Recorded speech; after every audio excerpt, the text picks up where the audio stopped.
Hello, everybody. Welcome to the second Retro Horror School night class, also known as Watch Party, with lesson number 2, or movie number 2, Escape from New York, by the awesome and kick-ass director John Carpenter.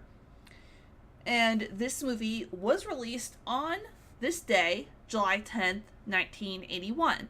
Whenever I do watch parties, what I like to do is I like to have them on their original theatrical release date. So the very first watch party that we had last week was John Carpenter's The Thing, not last week, a couple weeks ago. But I don't know dates. But it came out on June 25th, 1982, so we had the John Carpenter watch party on June 25th, a couple weeks ago. And you'll be able to find all past watch parties on the live tab on my YouTube channel. And you can, if you miss at any time, like any watch party, you can have that just kind of as a little commentary, a little background noise to go with your watching of the movie.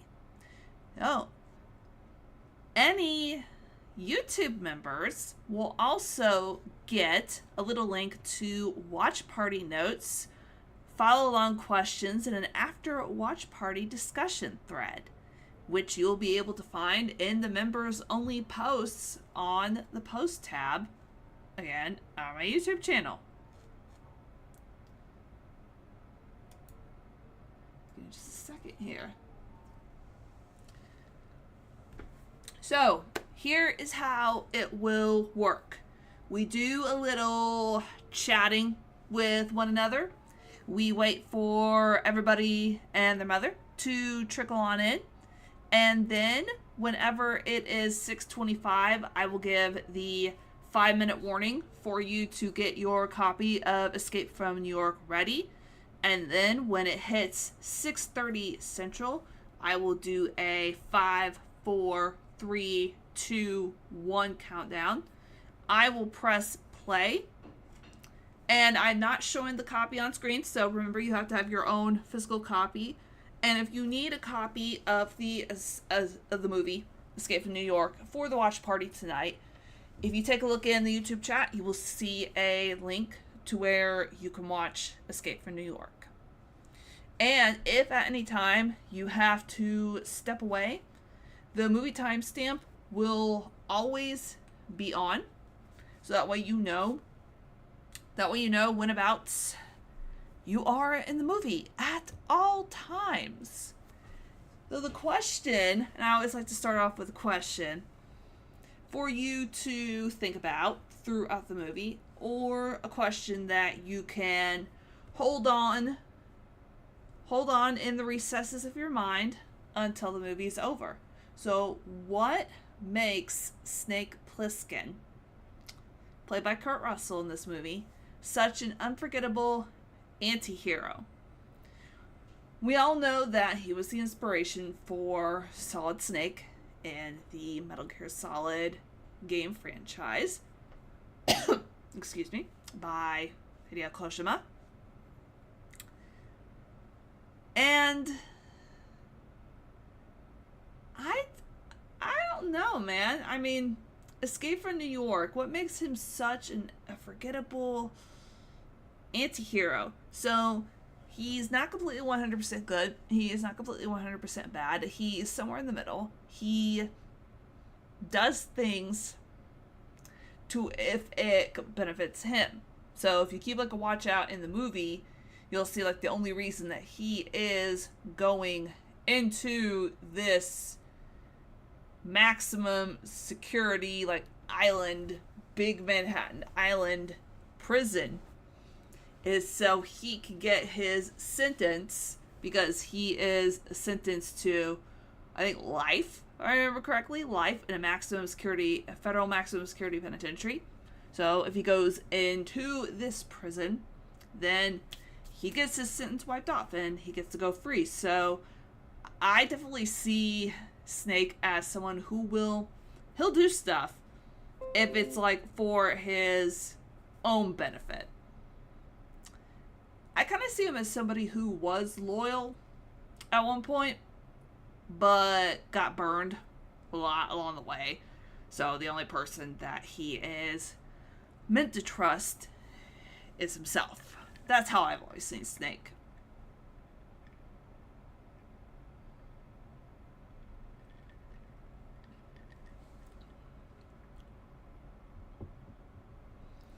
So basically his thing is survival.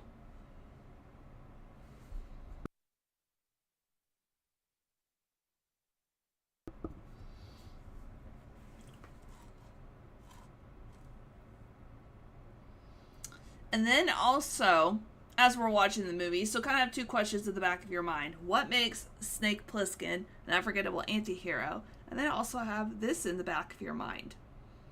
Do you think that Snake would actually call himself a hero? And also think about this.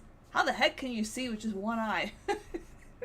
It would be really hard if my eye was covered with an eye patch and I was just left to flounder around life.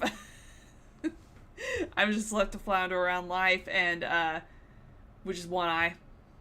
One good eye. I'm trying to remember here. I'm looking on my shirt. So it looks like I can't tell. I can never remember if it's his left eye or his right eye that had the eye patch on it. Don't know. Do not know.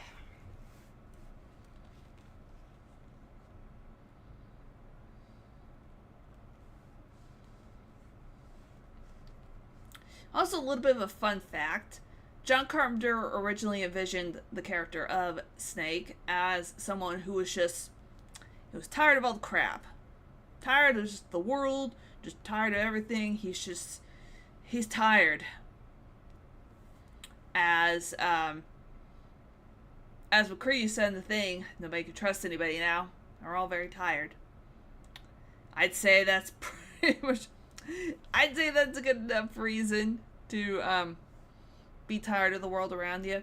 If you don't trust anybody. If you don't trust anybody and you're just, oh, I'm sick of everything kind of attitude. Another thing that I always thought was very funny about this movie. Now, this is a John Carpenter movie that I saw in 2019, so it was a pretty recent watch for me. The Carpenter movies that I'd seen up to that point were Halloween, The Thing, of course, Big Trouble in Little China, and that was pretty much it. I had only seen 3 Carpenter movies up to that point. Of course, I've seen more. I've seen this one. I've seen the rest of the Apocalypse trilogy, which is Prince of Darkness and In the Mouth of Madness. And there's 2 more that I am really bad with, just like lists, and I've got them on my shelf.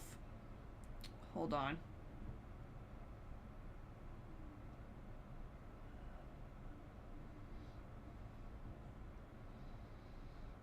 Come on, just give me the list. Oh, They Live in the Fog. So I lied. I'd actually seen like They Live too. Way before I ever saw Escape from New York. The Fog is another one that also took me forever to watch because I had such a hard time finding it. But the minute I watched it, I hunted it down on physical media, and gonna be hunting down the rest of John Carpenter's movies on physical media as well. Also, Assault on Precinct 13 is one that I want to get on physical media as well. It's just an amazing film.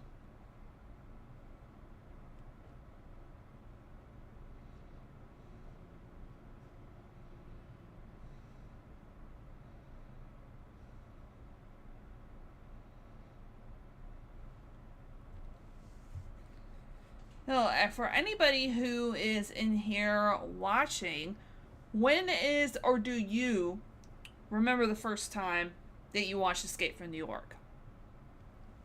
Yeah, I watched it in 2019 and I was sick from work and I wanted something to watch. And I was scrolling streaming services and I was just like, oh, Escape from New York.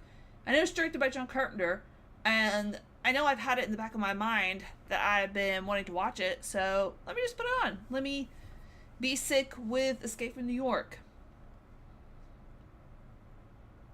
And it didn't make being sick like seem so bad. Now, like during sick days, I usually watch either Freddy vs. Jason, or Prince of Darkness, like a Green Satan movie. Desert Island John Carpenter movie. Yes, this is the Desert Island John Carpenter movie known as Escape from New York. Okay, correct me if I'm wrong, but the prison is around Manhattan. Is it Manhattan like the rich part of New York? I'll look that up. I'm very curious now. Is Manhattan the richest borough? Oh, yes, it is. Manhattan is the richest borough in New York. So there's another layer of commentary just like right there. Like the one maximum security prison is on Manhattan, which is the richest part of New York.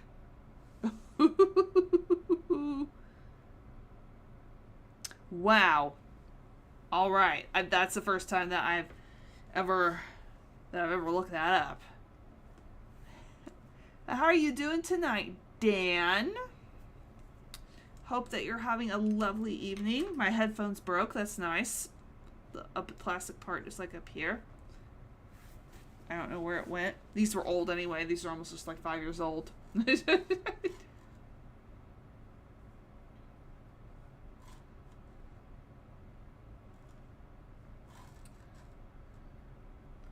But as a reminder, if you do not have your own copy of Escape from New York, whether on streaming, digital, or physical, hashtag physical media rules, there is a link to where you can watch Escape from New York. It is on archive.org, the Internet Archive.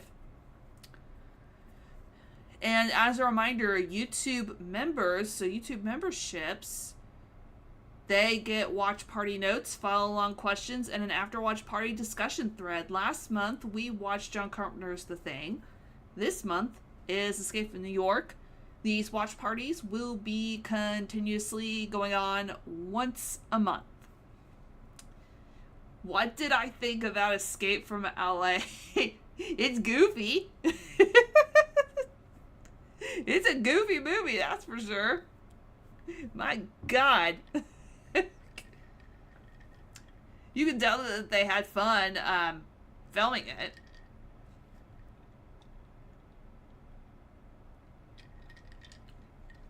To me, I think it's about as goofy as Big Trouble in Little China.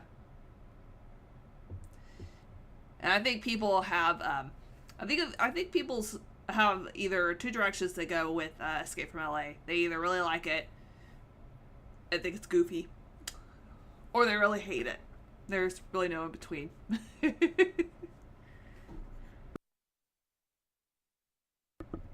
Excuse me, my goodness. Wowee. We have to keep the air conditioner on, like, in here, because it's like, I think it's like 90 something. Is this still? Yeah, it's like 90 degrees, and it's like 6:15 p.m. It's been, like, really hot here.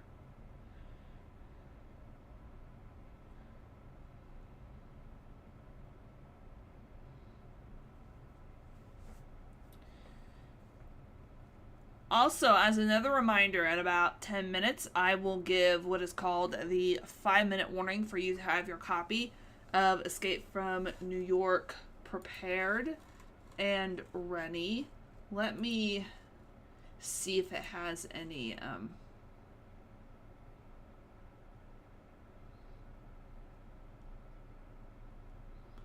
don't know what this is.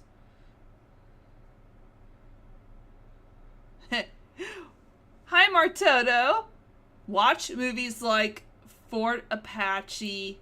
Let's see. Watch movies like Fort Apache, The Bronx, The Taking of Pelham 1, 2, 3, and especially The Warriors. Warriors, come out and play.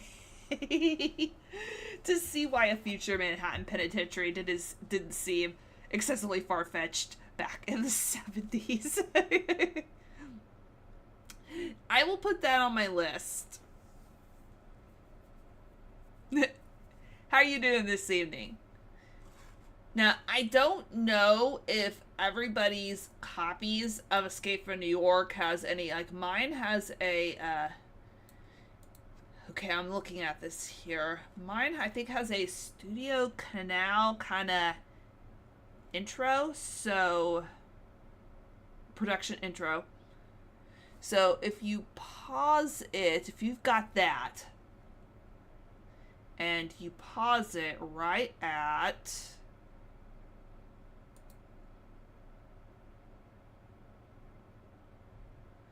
the Avco Embassy Pictures presents screen with the familiar John Carpenter font, then that's whereabouts we will be. Go back just a bit.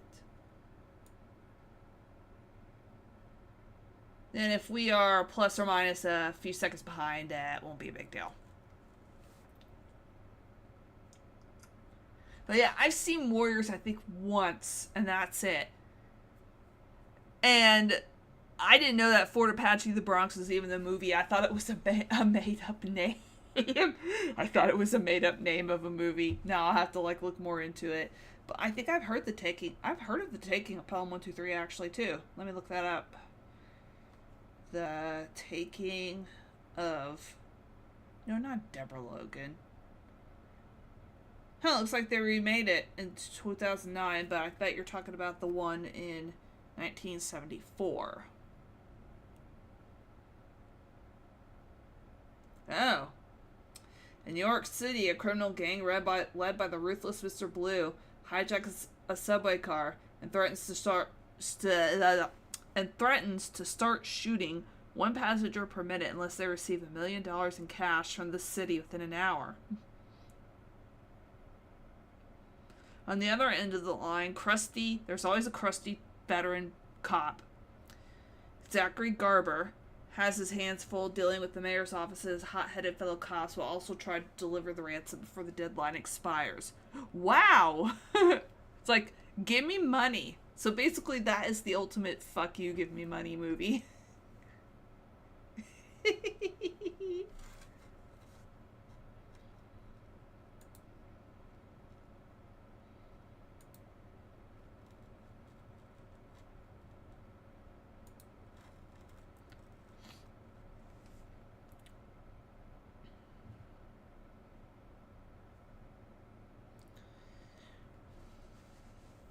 And very, I don't know how well known a fact this is also about Escape from New York, but, it was filmed in a burnt out area in St. Louis, Missouri. There was a fire, and they just used that as the dystopian Manhattan, New York.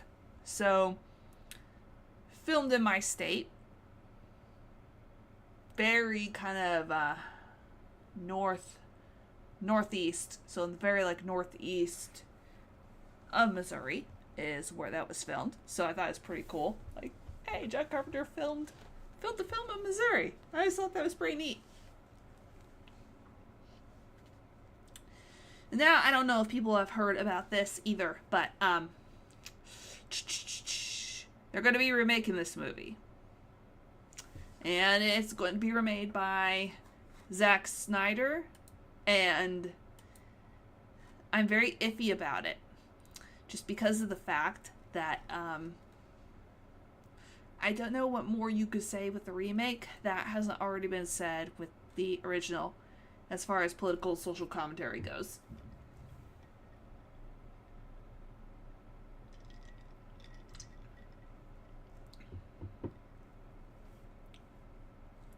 I don't know, what do you all think just about a remake?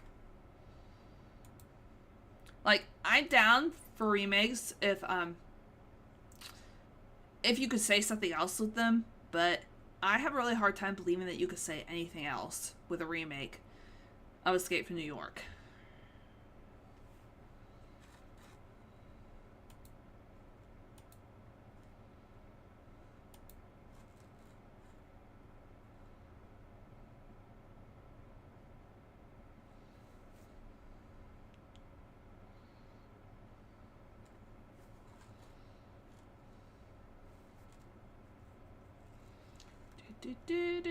Do.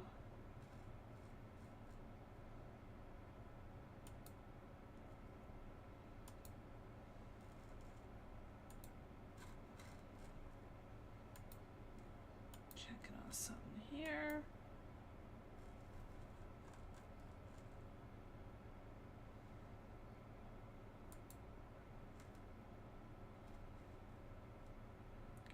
Close this.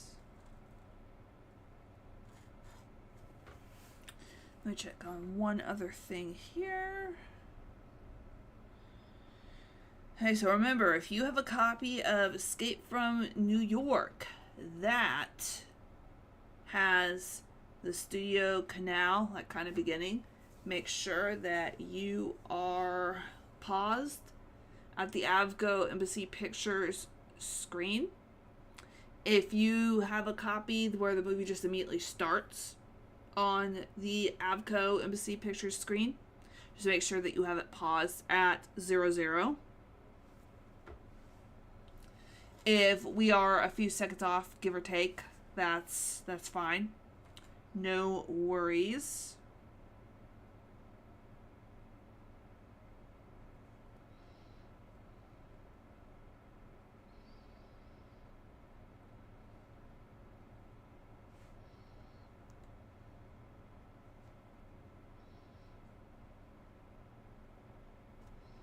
Now, remember, we are going to be having these watch parties once a month. Something else that I also forgot to mention, YouTube members will get to know way before everybody else, the general Terror Tribe. They'll get to know way before everybody else what movie is coming up next on the list. And I have decided on the movie that is going to be the next watch party. So that is in a YouTube members only post.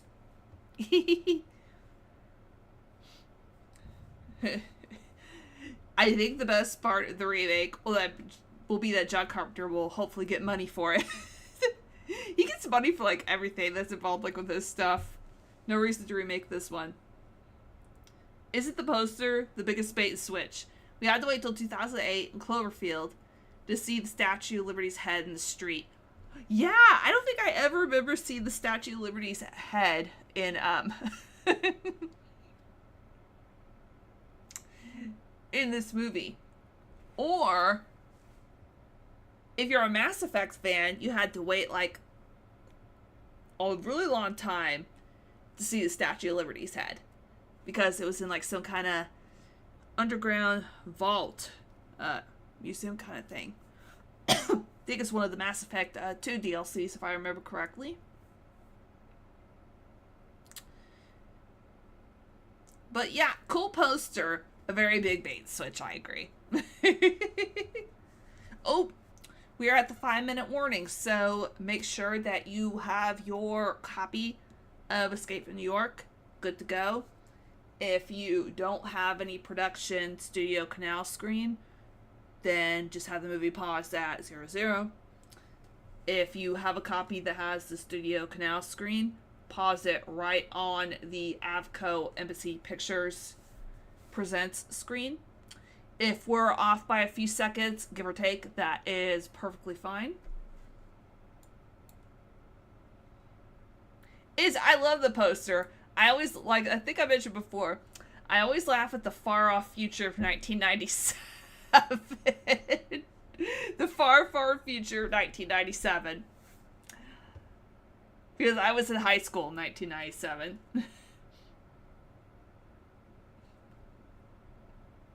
Yeah. I was a sophomore in high school, 1997.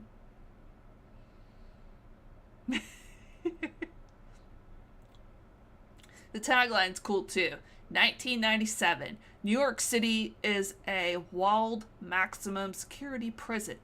Getting out is impossible. Getting in is insane. Ha ha ha.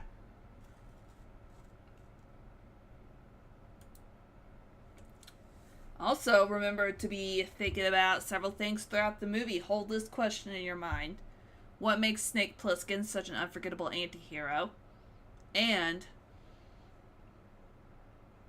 as you're watching the movie, think about whether you feel that Snake would actually call himself a hero. So kind of hold those two questions in your mind. We are going to be starting here with Escape from New York in 3 minutes. The movie will not be shown on screen. You will have to have your own copy. Hello, Ms. Zinkowski. How you doing? I was just getting ready to say that we are starting Escape from New York in about 3 minutes. So get your physical, digital copy ready. If you don't have a Studio Canal production screen, just pause the movie at 00. If you do have a Studio Canal production screen, pause it at the Avco Embassy Pictures Presents screen. If you need a copy of the movie to watch, there is a link pinned in this chat. How you doing, Ms. Zinkowski? I was in prison. We were in our fleshy prisons. We're in our fleshy prisons. Oh, and during the movie, I will also be making like some commentary. So it will be just like you are, that we're sitting next to each other on the couch and we're watching the movie, and I just make like comments through it, just about certain things. I ask questions. I keep an eye on chat. I encourage you all to chat. Because I check chat periodically. I answer your comments. I answer your questions. You can talk about the movie, or you could be like, yo, what's up? How's your Friday? I respond to everything.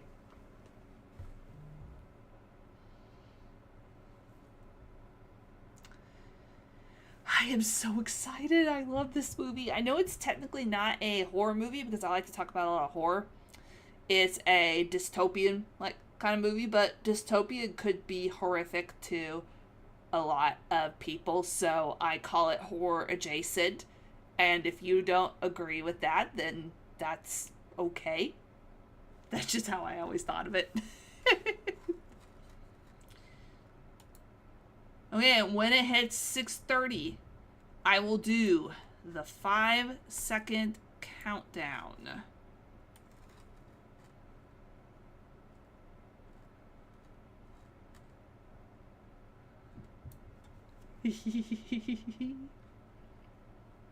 Well, it's 6:30 where I'm at.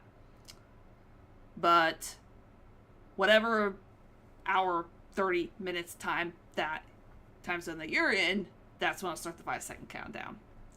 If that made any sense whatsoever, I don't know.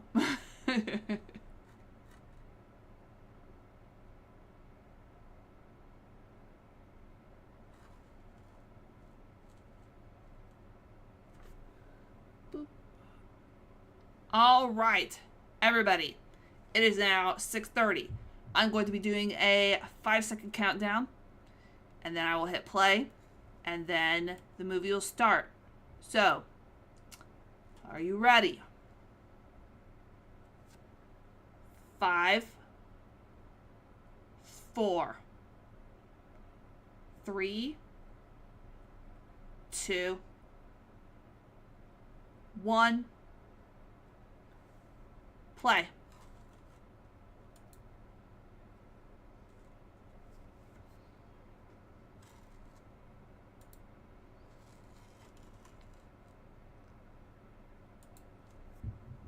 And here is the killer kick-ass theme that you heard before the stream starts. You can always recognize a John Carpenter movie from the theme. Nice! Nice!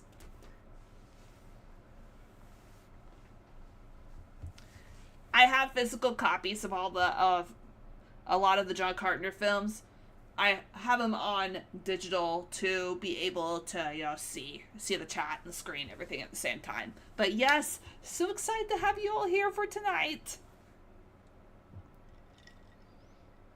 Make sure also you have your drinky and your snacky. I just have a drinky tonight, no snacky.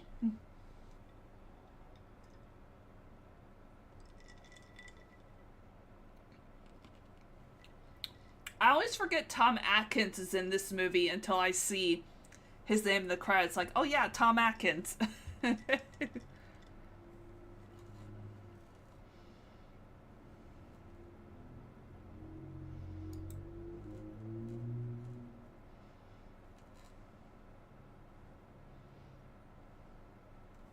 Dean Cundey, director of photography that John Carpenter works with quite frequently. He likes to work with a lot of the same people, I noticed. A lot of the names that pop up in the credits are very, very familiar.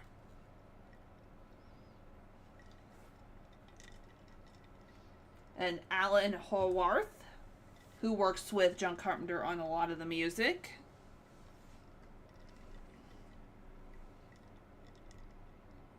And Nick Castle also helped John Carpenter write this. Yep, written by John Carpenter. Nick Castle, who was the original Shape in Halloween.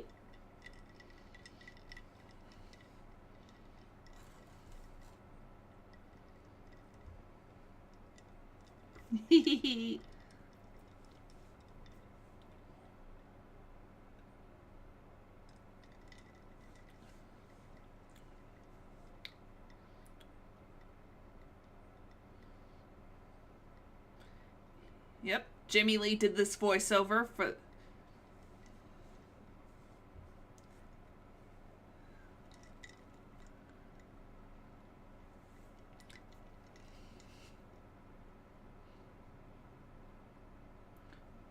Manhattan does maximum security for the entire country.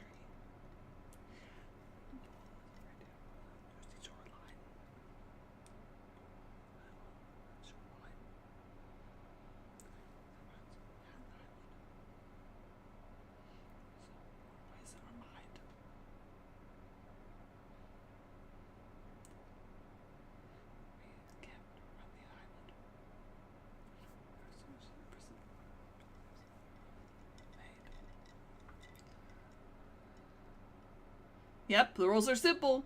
Once you go in, don't come out. Yes, and Deborah Hill. You always saw Deborah Hill's name producing a lot of John Carpenter's films.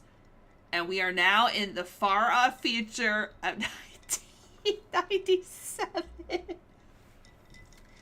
Like I said, there's some people, depending on the comedy of the movie. You may be a few seconds ahead or behind, give or take. That is perfectly fine. For the most part, we should be around 4 minutes and about 5 seconds maybe into the movie. It's shown on screen that the movie timestamp is at 4:15.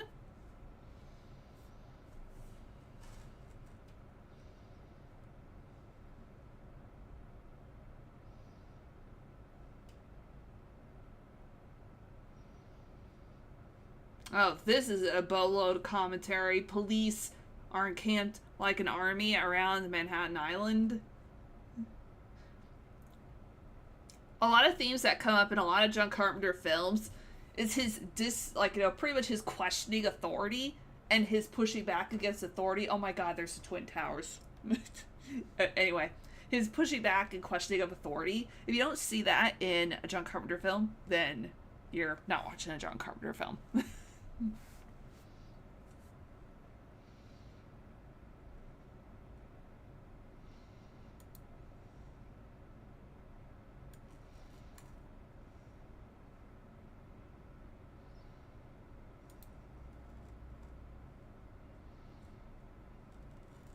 Yep, that's where we're at too.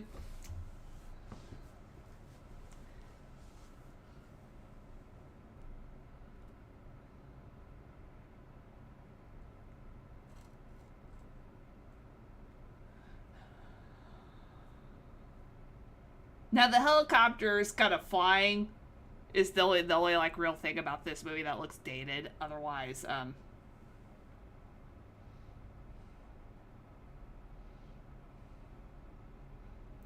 think they actually did film this part actually in New York. The Statue of Liberty like part. Yeah, see, the Statue of Liberty has her head. The poster's a liar.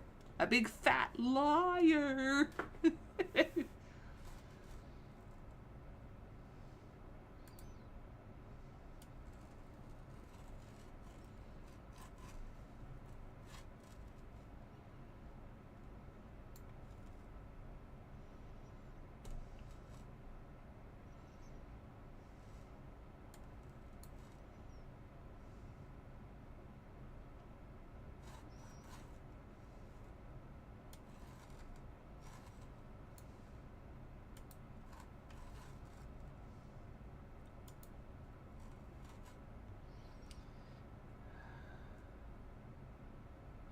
Yep, many, many, many helicopters.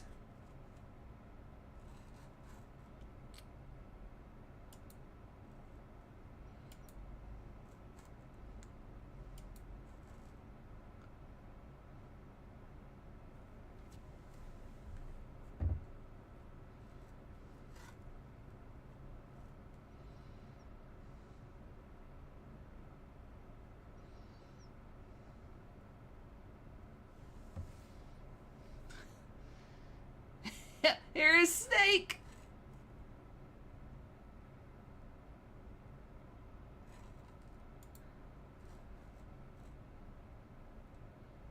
Yep, they're bringing Snake in. Here he is.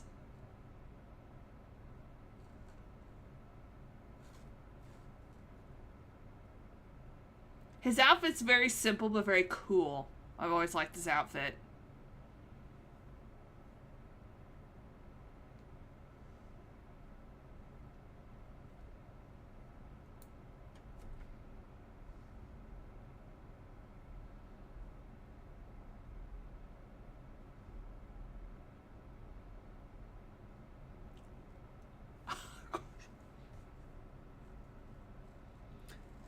You have the opportunity or the option to be terminated and cremated on campus. What would you choose? Would you choose to go to Manhattan Island, or would you be like, nope, I just want to die like right here. Burn me up. I don't care.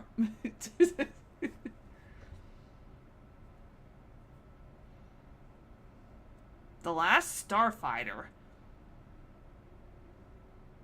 I've never seen that.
Uh-oh.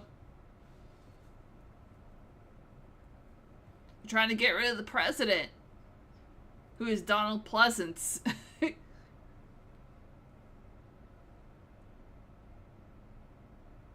Air Force One, yep.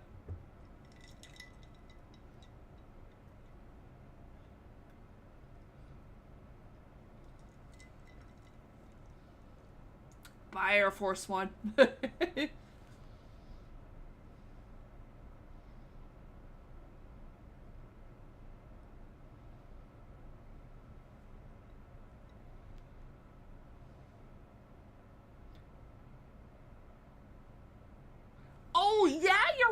right. This is the nurse. I totally didn't recognize her till now.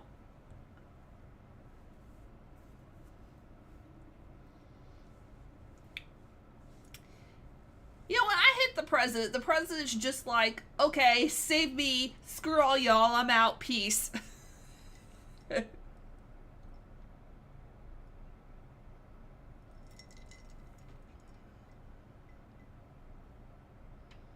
Well, it sucks to be like those other guys. It's like, gee, thanks. We have to die while you, like, go fly off in your red egg pod.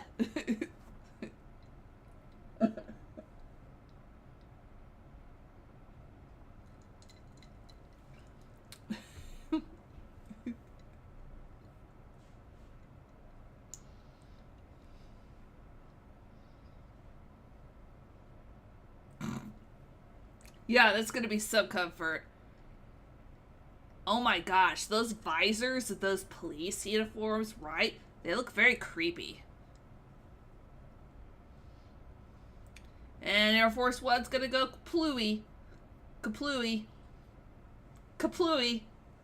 Kaplooey. There it goes.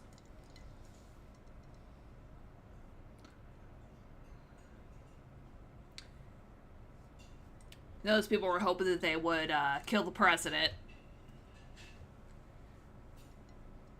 Shot makes the egg look epic, though. Hi, Alert. How you doing? Welcome.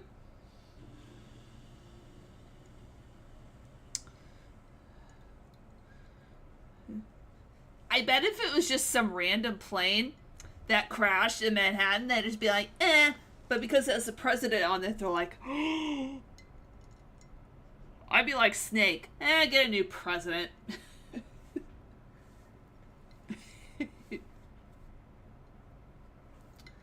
That guy that you're talking about, Mizinkowski, just the way that he moves, just like with his arms, like as he's walking, he just like goes like one arm in front of the other like this. It's just like, what are you doing?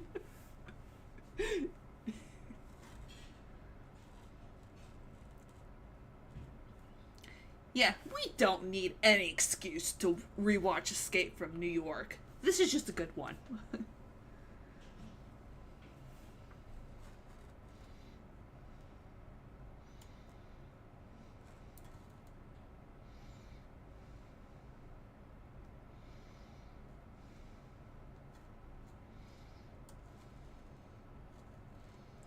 So this movie blends a lot of different kinds of tones. It blends dystopian, it blends action, it blends science fiction, even blends a bit of western because you got Lee Van Cleef, who was in a lot of westerns, and apparently he's wearing an earring. It looks like, and even a bit of noir. So John Carpenter is blending all these different kinds of tones and other movie genres together to create something that's just like it's got his style and his signature all over it. So when you watch this, you know right away it's just like, this is a Carpenter film.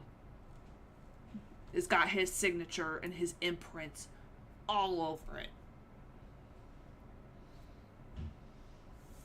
Oh, the red egg, no precedent. Like I said, depending on the copy, we may be a few seconds ahead or behind, give or take. That is perfectly fine.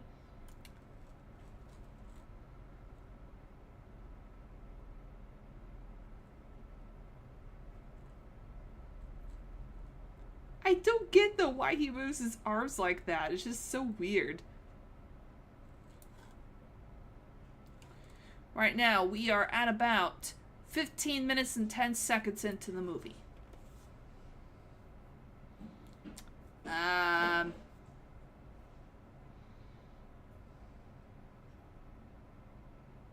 Probably the glider, because at least I get the glide.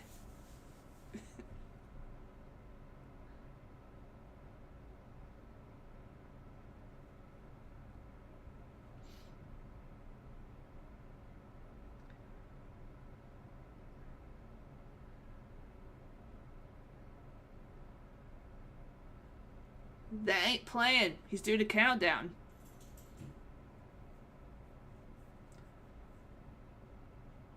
Anyone starts doing a countdown in a movie, you know you're screwed. Stop doing countdowns. I mean, start taking countdowns seriously.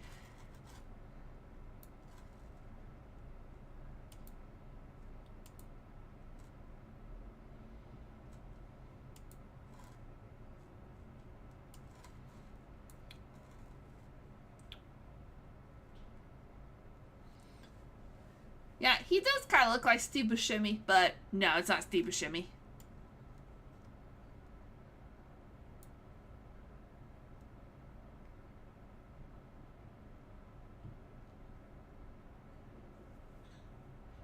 Oh.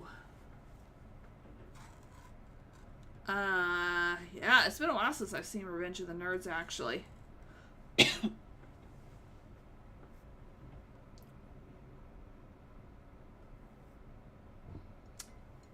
I want permission to send Snake Plissken in. He's our only hope.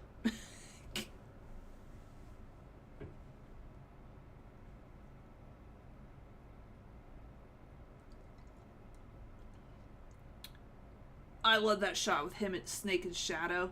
It's a really cool shot.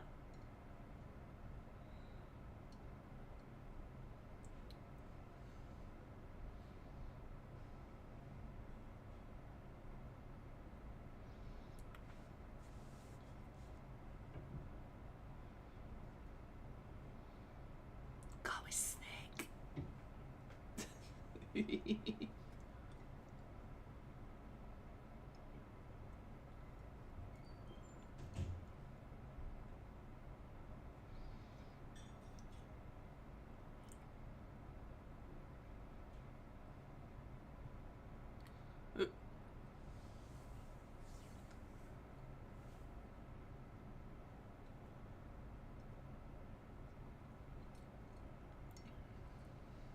Okay, so the eye patch is on his left eye. Okay. I know, right? It's really sad seeing the 9/11. I'm sorry, the 9/11. The Twin Towers. And kind of very much foreshadowing. I agree. How you doing, Slasher Fred?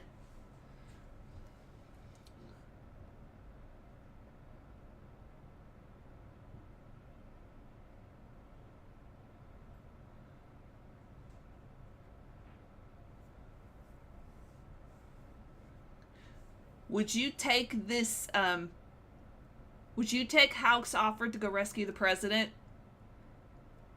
Or just be like, eh.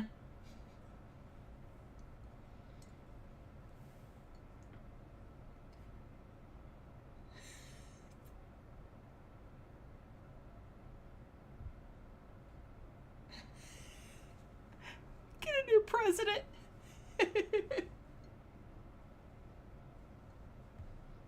I don't give a fuck about your war or your president. So screw you. I will smoke this cigarette and look cool instead.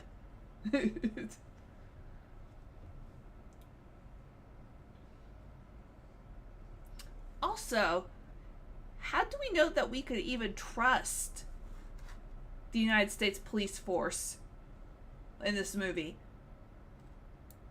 What if they're just making him a deal to be like, hey, rescue the president, and after he does, they'd be like,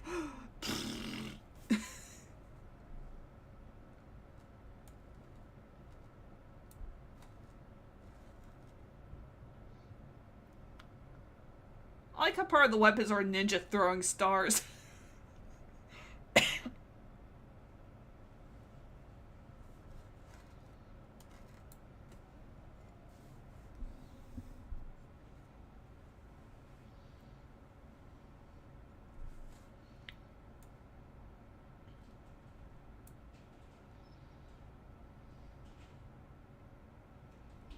Well, it's nice. I gave him a bracelet.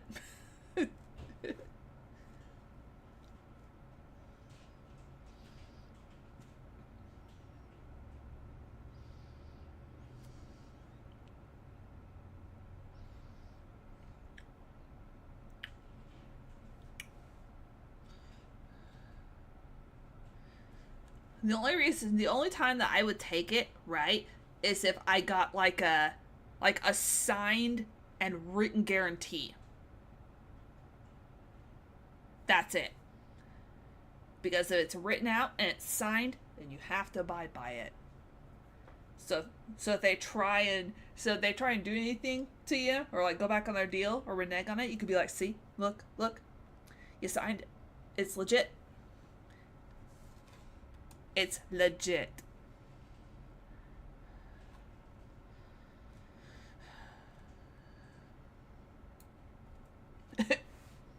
I don't like needles. Who doesn't?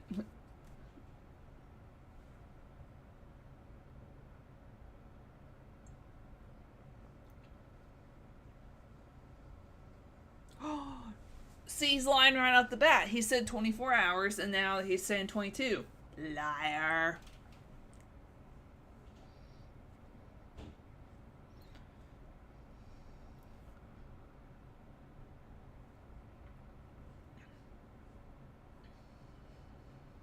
No.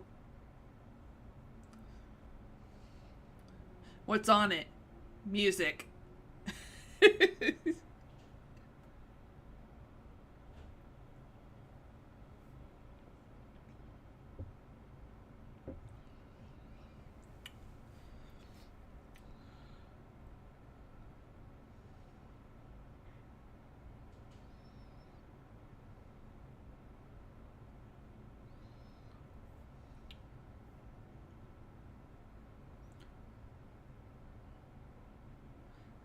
I can't believe that he wasn't going to tell him what he was injected with.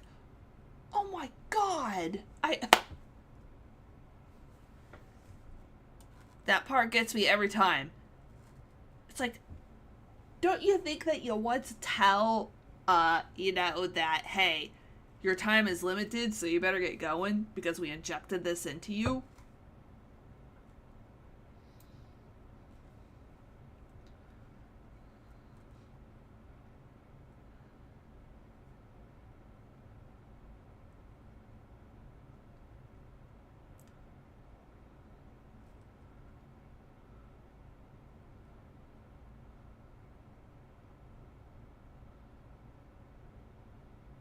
Oh, I would be so pissed.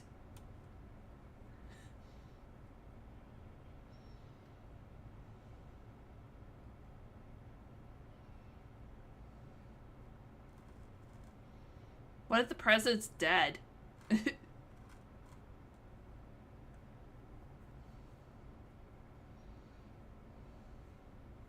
have to think about it. What if the president was legitimately like 100% dead?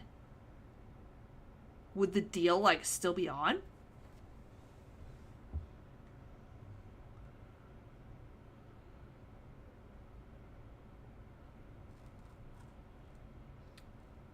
I just love all John Carpenter's music. I think it's cool.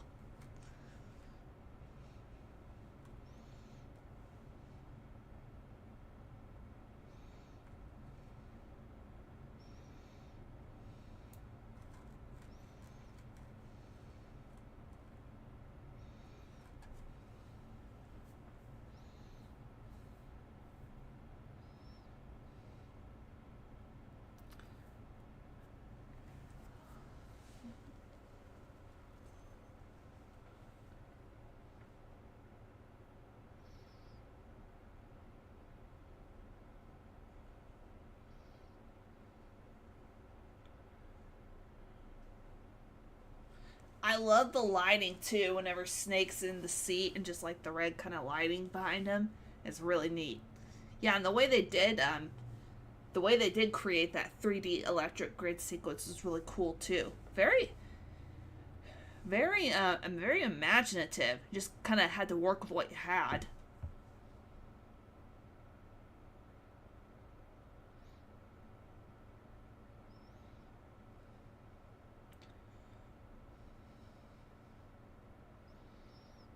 Oh, Charles Cyphers. He was Sheriff Brackett in Halloween. There's the Twin Towers again. Every time I see them, it's just like so sad.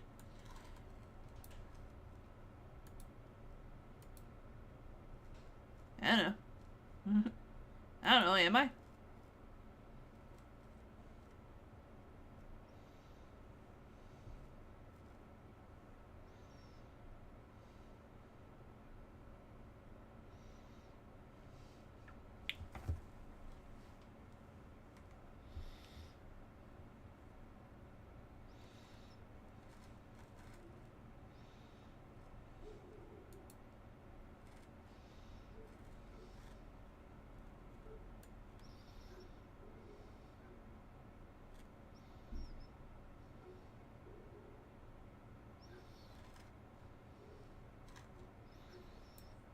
How's your I'm playing with myself. I'm going in. What are you doing? I'm having a joyride. What do you think?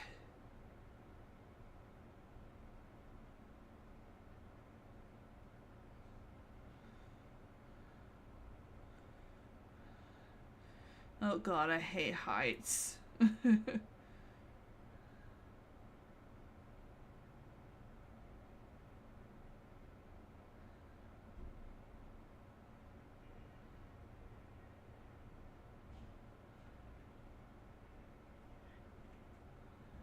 Yep.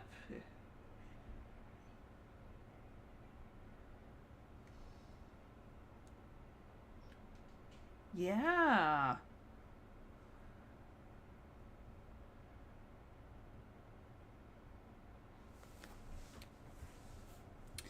Yeah, I was talking about a little bit earlier, Slasher Fred, about how this movie is a combination of action, sci fi, dystopian, western, and a bit of noir.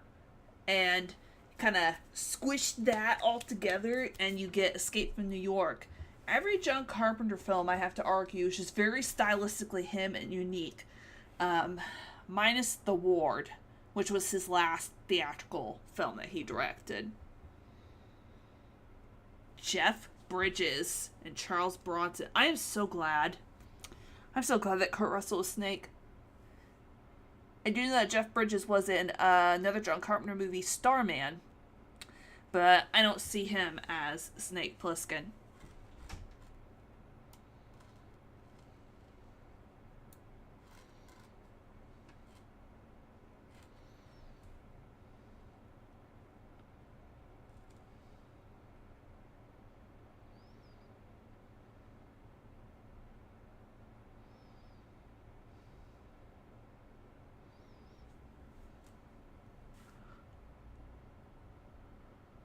Aw, dang.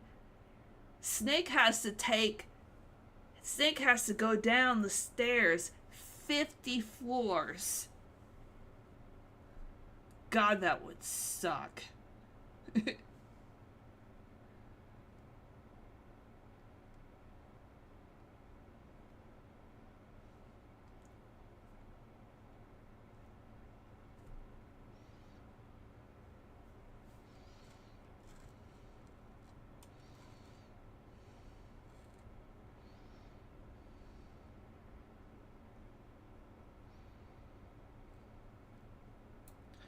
And really, the city of New York, in and of itself, is a character.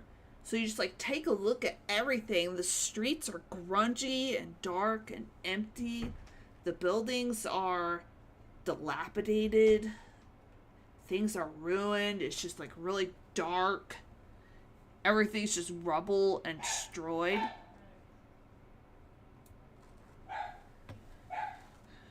So the whole city pretty much just paints a picture.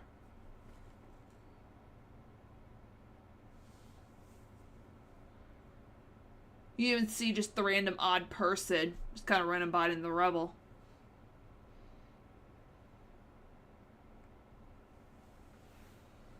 In white camo spandex pants.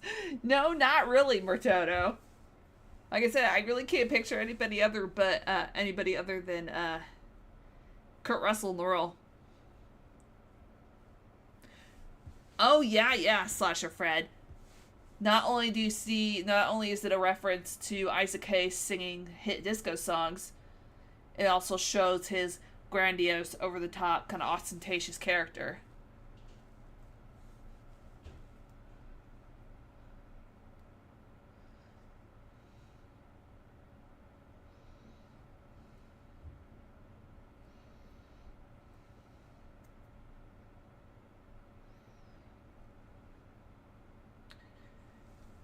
It's just Kurt Russell has that very long, flowing, feathered hair.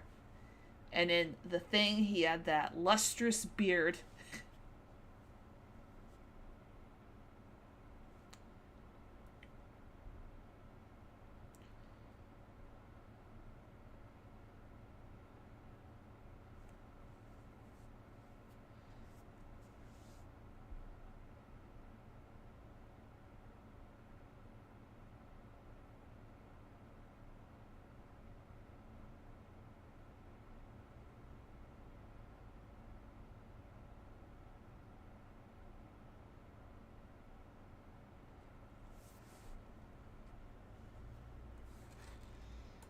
As far as timestamp in the movie, we are at about 32 minutes in.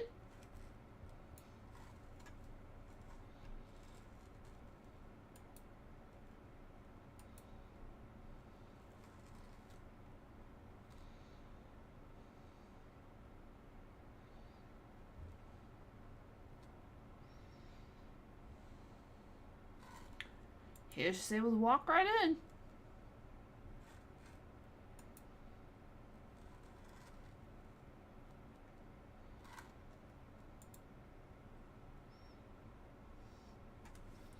I think Nick Castle wrote this little musical number. Guess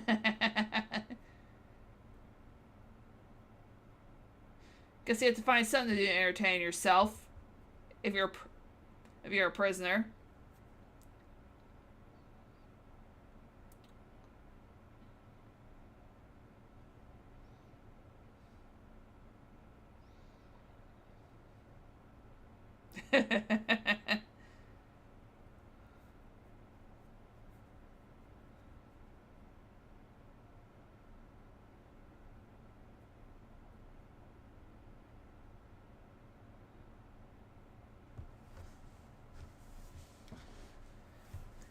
Yeah, you have to wonder who the stylist was at Outpost 31.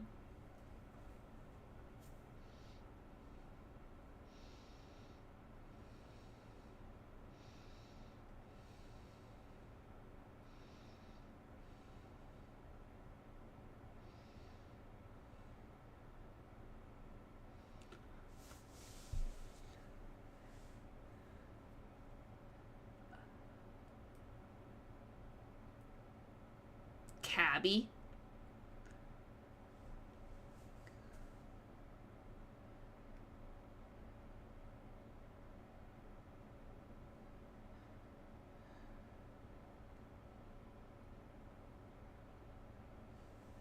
He just like points the gun at you and like, freeze, sucker. Almost uses the gun kind of as an extension of himself.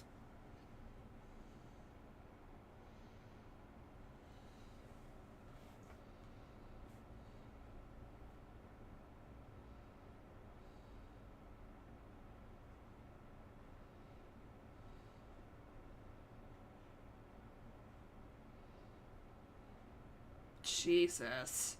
I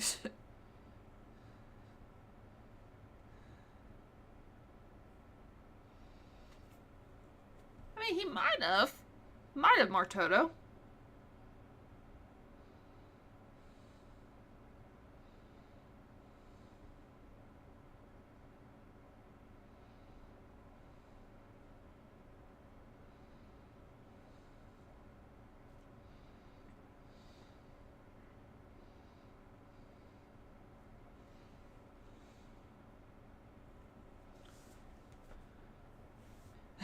He points his gun at the guy. Is like, get walking. Don't you be stealing my boots. I'm Snake. You don't get to steal my boots. I need them to walk. So I don't step on a nail and get tetanus.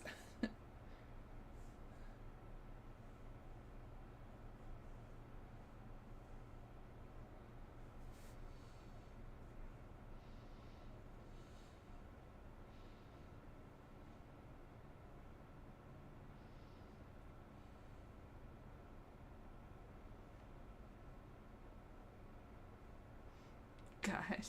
The guy he found with the Perez's thing on him, he's been in a lot of John Carpenter films too.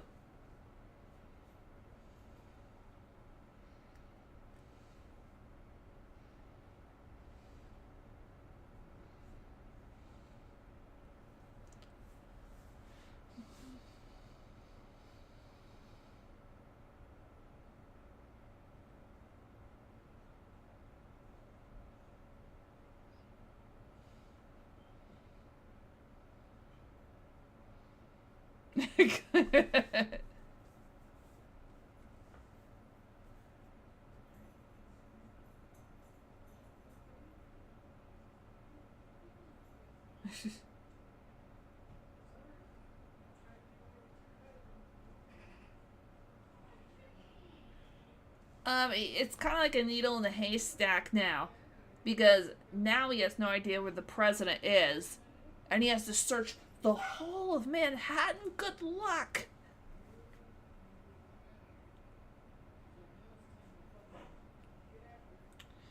I noticed too in this movie a lot of greenish kind of tinted lighting. And some red every now and again too.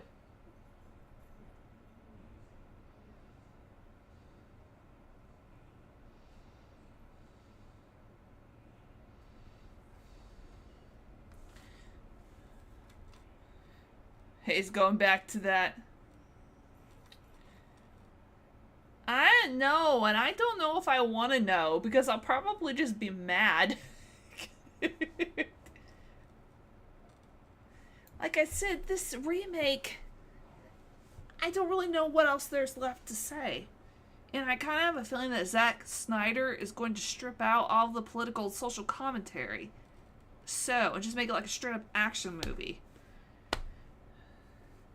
The political and social commentary in this movie is just like, it's very subtle, but you could tell it's there. And that's what I love about it.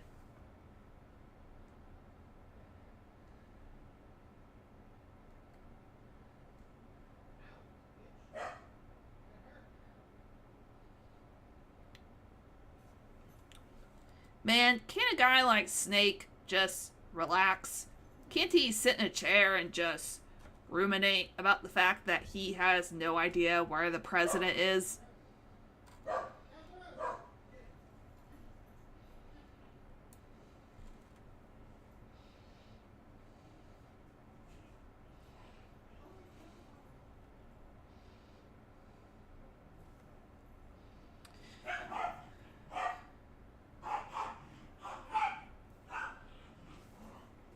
If you hear a little dog in the background, that is my brother's corgi, Raspberry.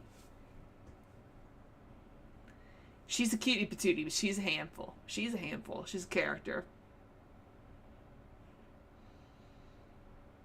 Oh, here come the crazies. The sewer people. Ew, I could live in the sewer. It would smell like poop.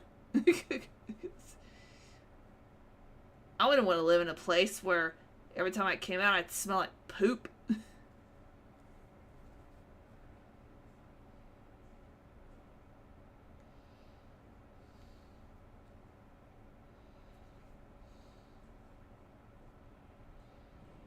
Ew, rats.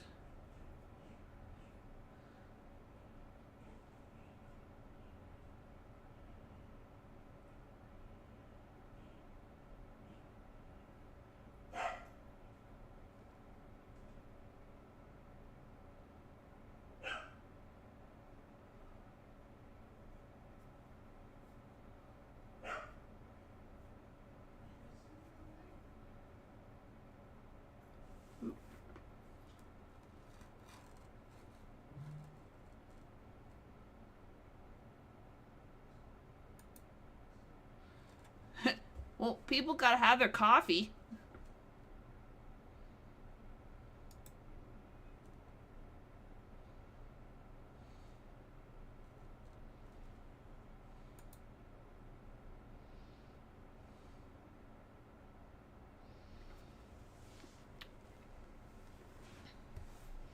Chock full of nuts. I never got it though, because coffee's not made out of nuts, it's made out of beans. That's just a random thought there.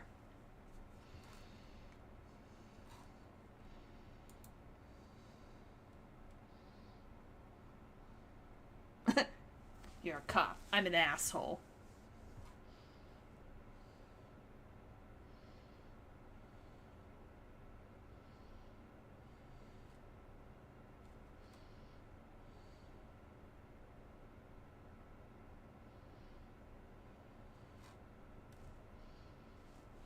I'm looking for the president.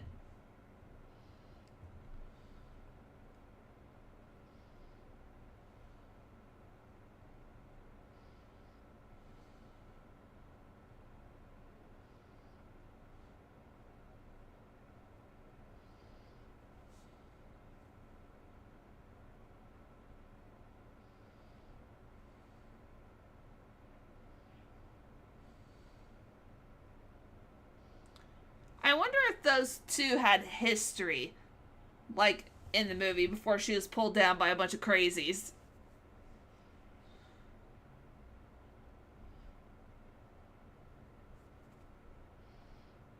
Better get out of there, Snake.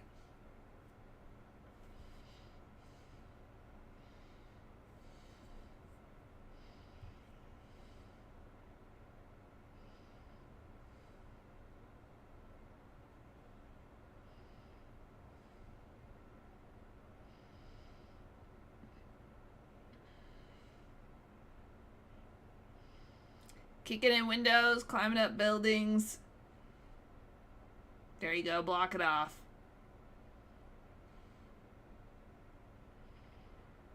Smart. Friday did that. Shot through the blockade.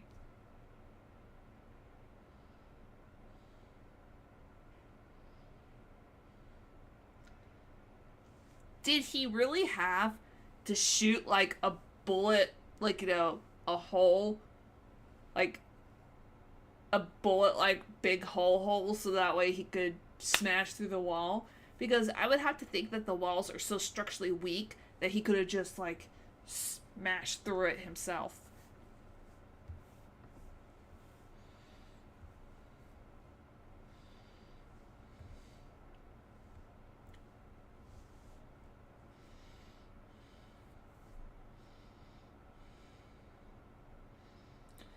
Snake is like, ah, crap. I don't know how I'm gonna get out of this. And then Cabby, the Deus Ex Machina, here to save the day.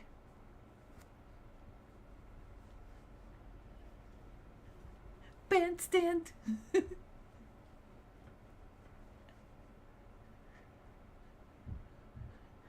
Bandstand, bandstand.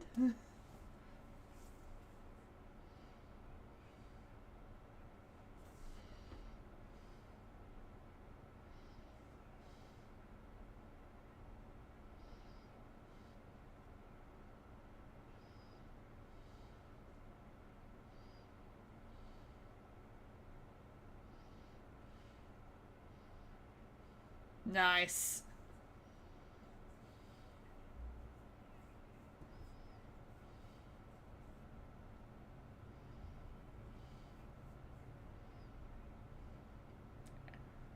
Everybody seems to know Snake. Snake's got a reputation.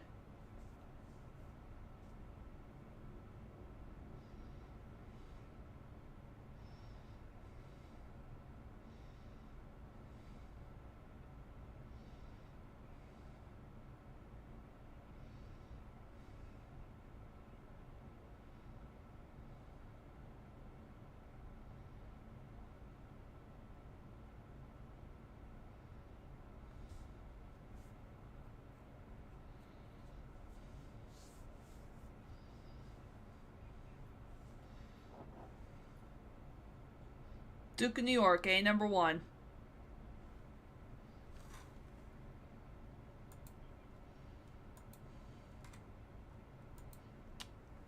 I'm gonna meet the Duke. Okay. Case closed.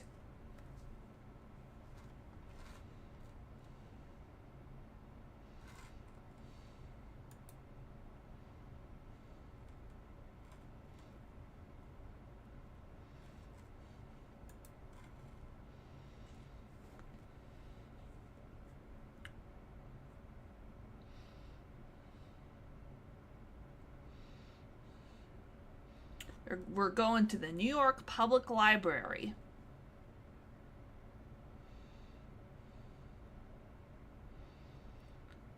Why couldn't you park in front of the library? Wouldn't that have been easier?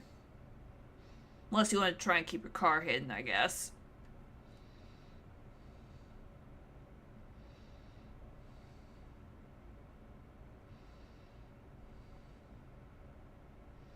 And it makes sense that Brain is in the library. Brain, smart guy. Library, a place of knowledge.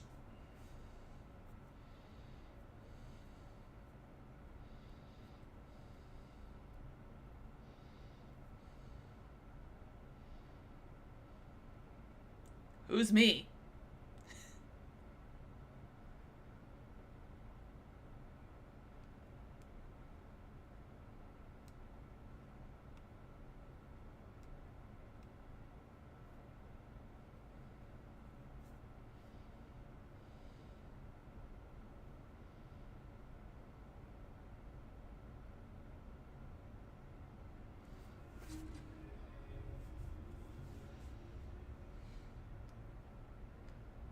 I want to meet the Duke. He wants to meet the Duke of New York. A number 1.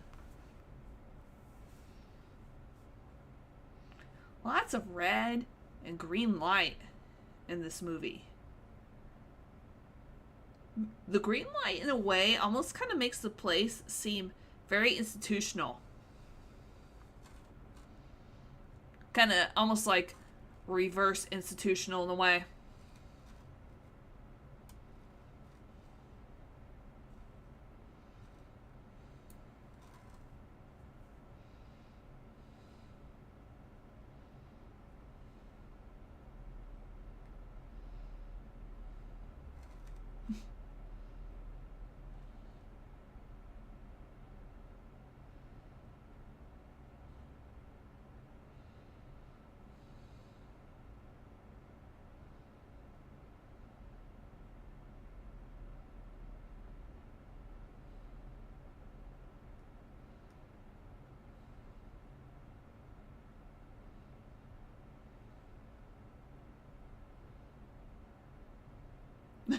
Like that. Harold?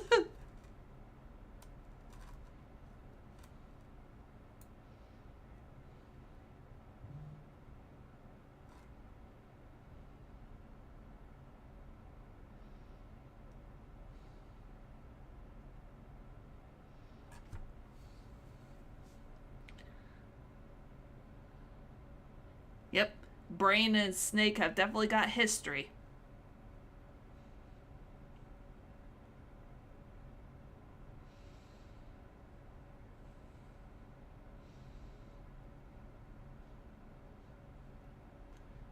Rest in peace, Fresno Bob. We hardly knew ye.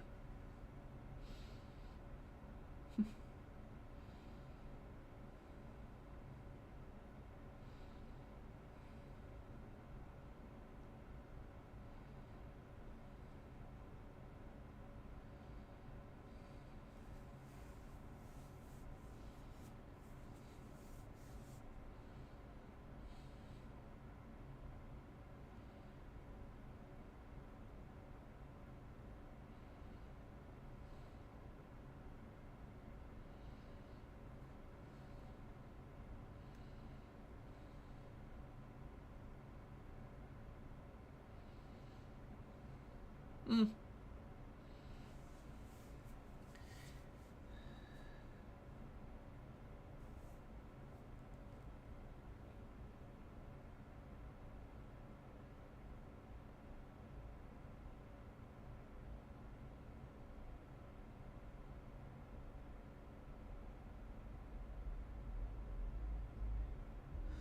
You gotta wonder, like, what authority figures you could even really trust in this scenario. Brain and Snake have got history, so they're button heads, so who knows if you can really trust Brain. The prison warden, he's very sketch. The Duke of New York is also kind of sketch. The president is definitely sketch, so the common theme, it looks like, among all these authority figures is that they're all in it for themselves. But also what Snake is doing, he's also in it for himself. So you got a movie with a whole bunch of people who are just looking out for number 1. They're just looking out for themselves. Whew. Wowee.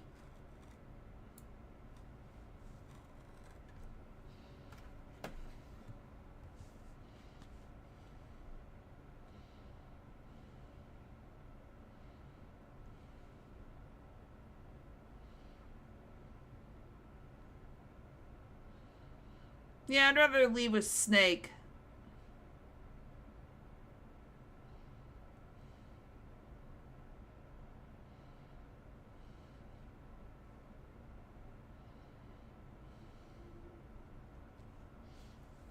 Cabby ran off.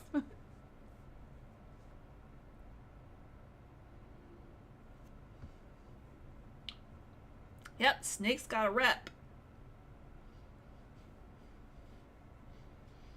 Funky music.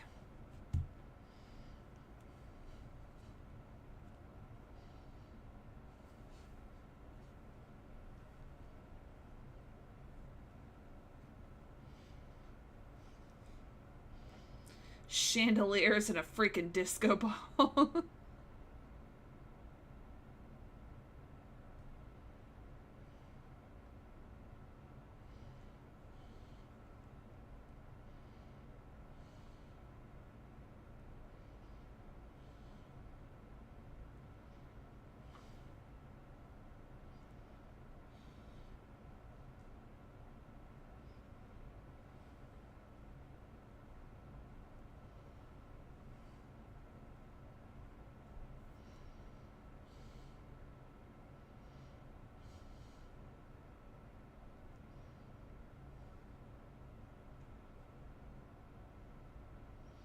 You have to wonder, too, how one person gets the power for all the prisoners on Manhattan Island.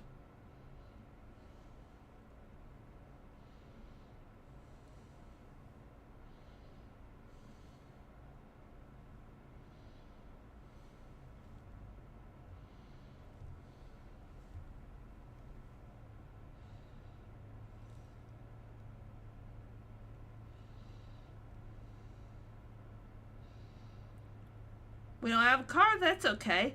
We're gonna steal one.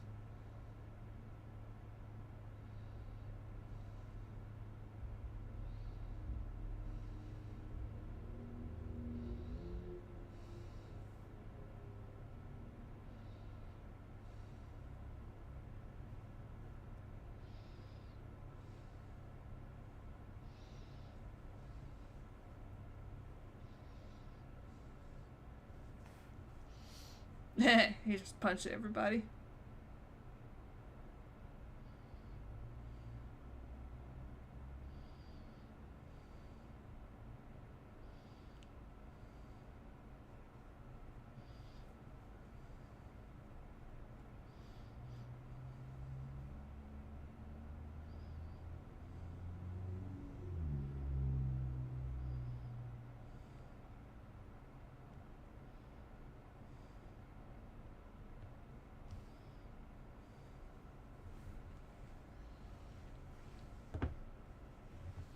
Brain knows about the city of New York, okay?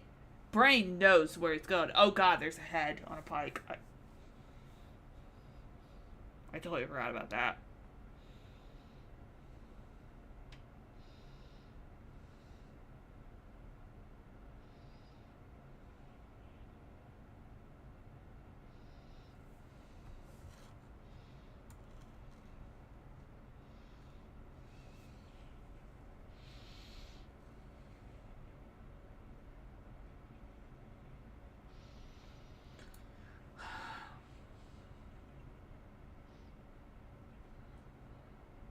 Man, no. Everybody's just beating everything up.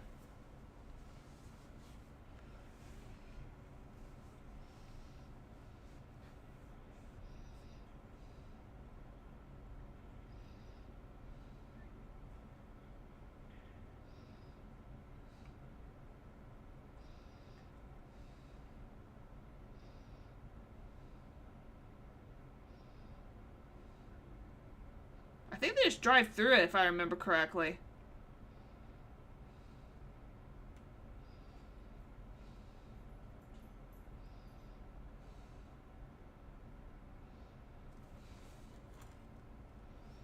Hold on.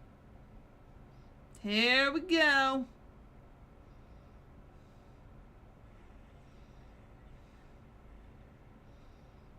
No blockade of piled up cars is gonna stop me. I'm Snake. That's right. I'm Snake Plissken.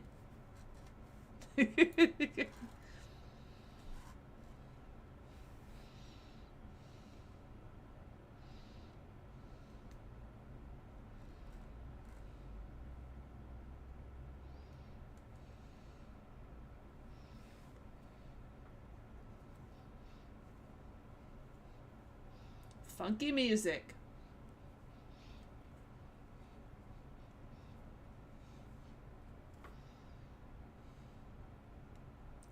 Uh-huh.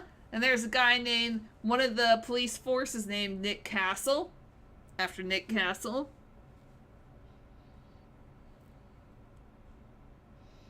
I love those little Easter egg things that are thrown in throughout the movie Slasher Fred. I really do.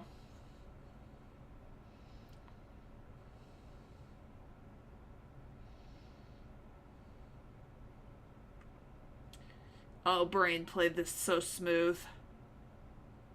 That's why it's called Brain.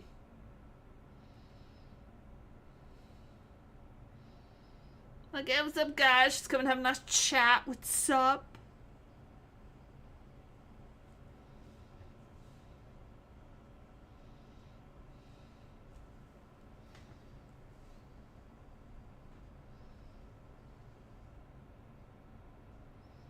You shush your mouth. I am Brain, okay?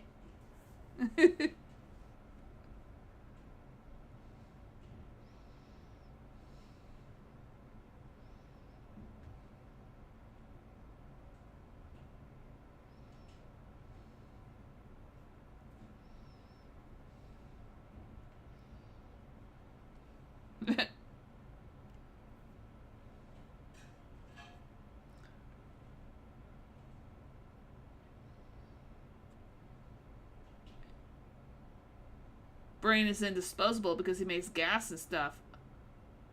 What did he throw at that guy's forehead? Ninja star? Yeah, it's a ninja star.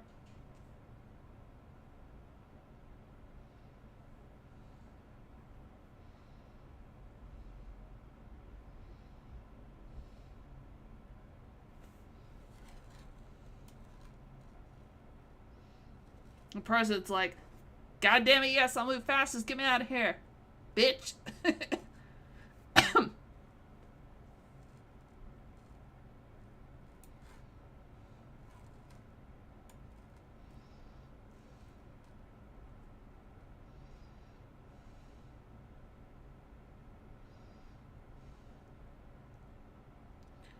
We are now about 1 hour into the movie.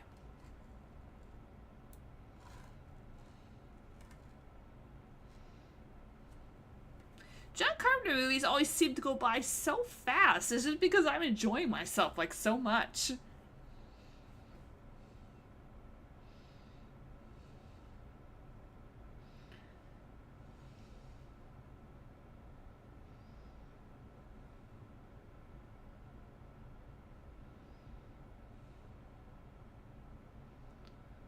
Yeah, no kidding. God, Brain is so smooth.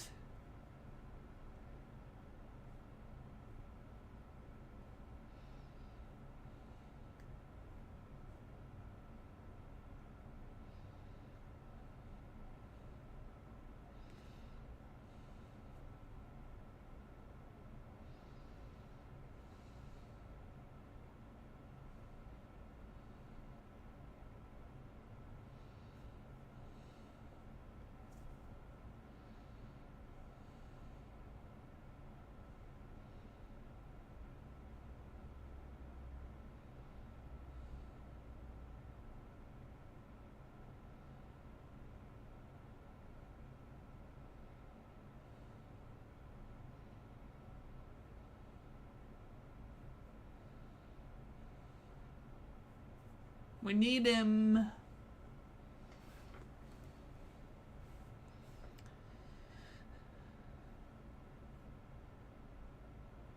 So does it look like the Duke has heard of Snake Plissken? Oh wait, maybe he has. I spoke too soon. Yep, he's heard of him. I totally forgot.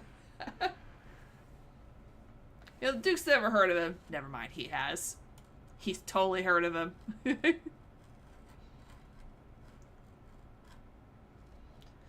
They've heard of him, and then they've heard that he was dead.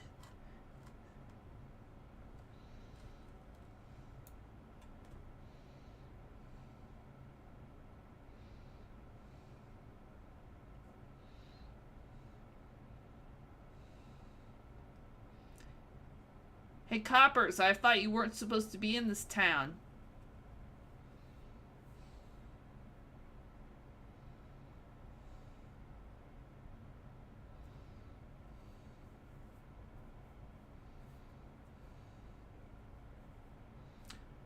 Oh yeah, because Snake's kind of communicator thing is smashed. So he's got about 12 hours.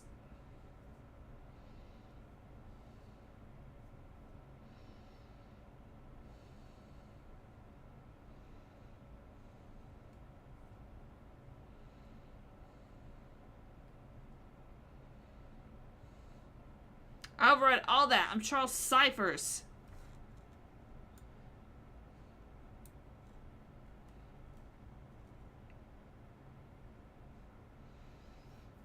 Dusky, dusky, dusky.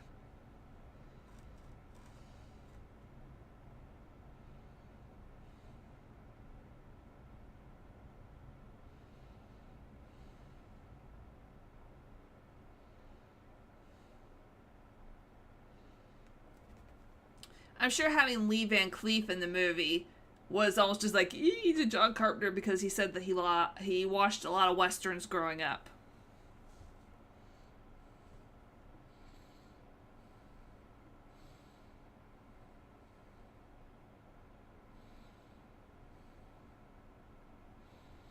These people are weird. The ones associated with the Duke, they're all weird.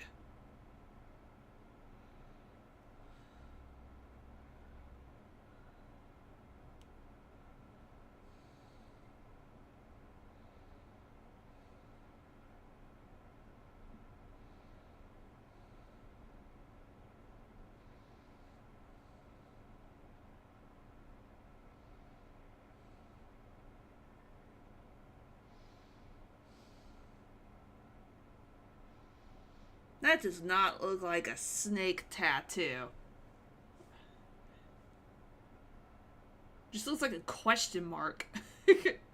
Snake's got a question mark on his stomach.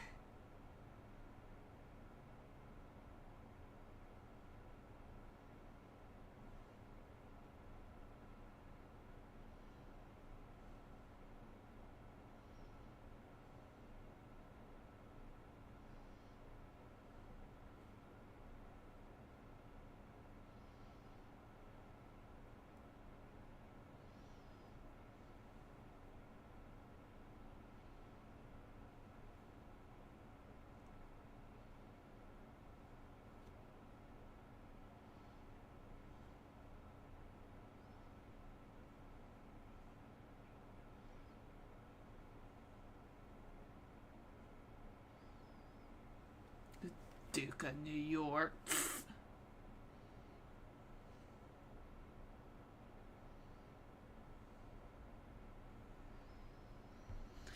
Yeah.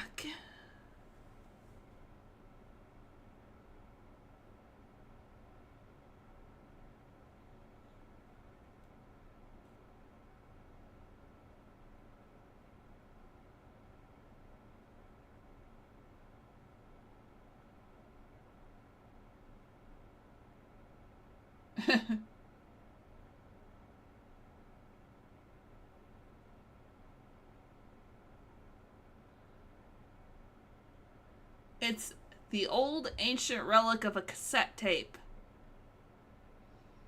Who here remembers cassette tapes? Me. Is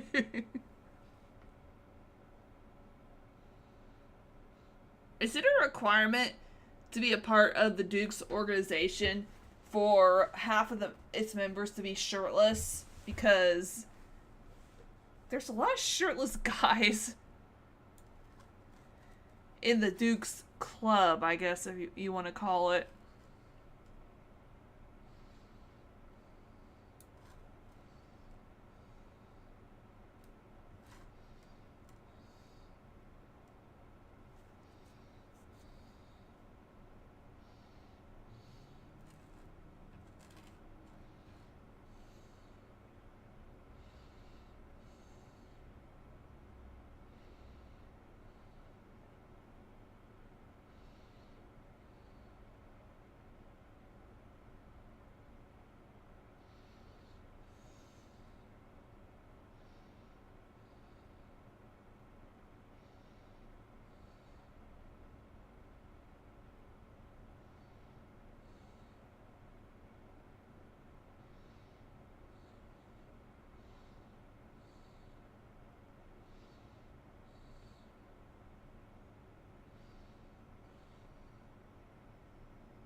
Oh, they left the briefcase. I forgot.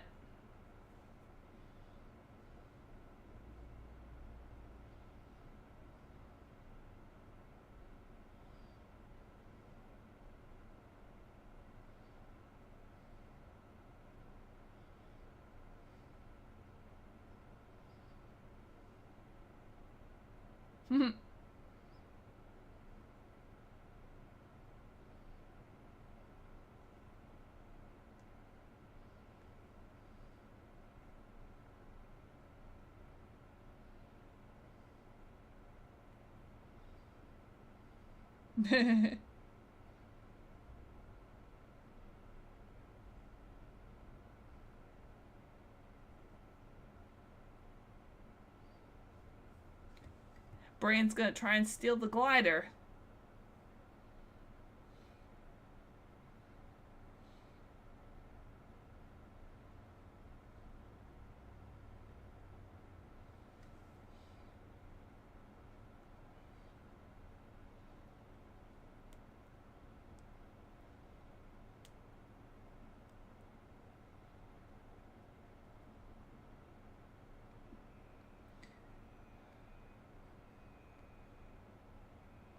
Don't worry, Snake's fine. He's fine.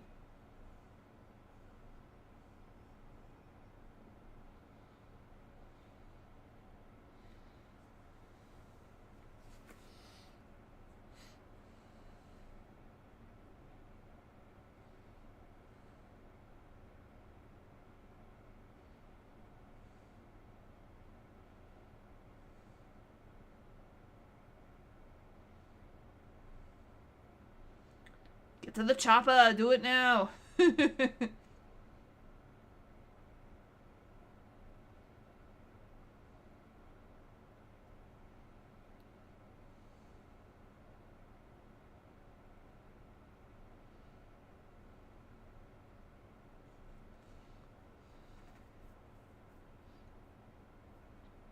Don't you boost Snake. He's awesome.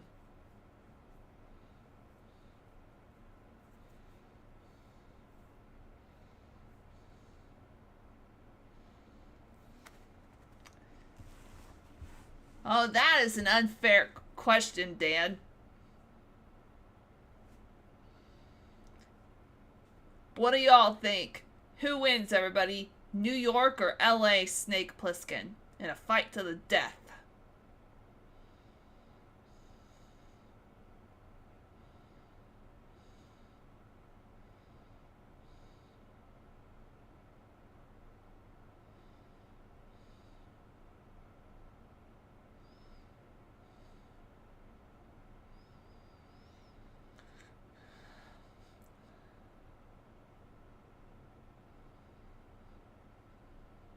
This is wrestling.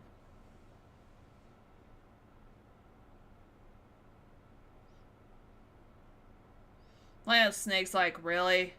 Seriously? Really?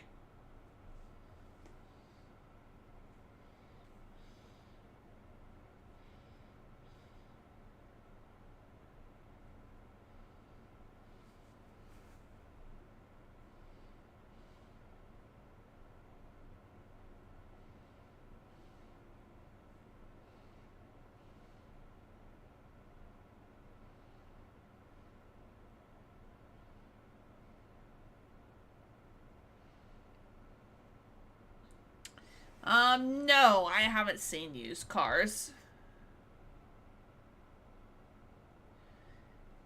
But I don't know. I'd probably go LA Pliskin, Dan, since LA Pliskin has a little bit more experience.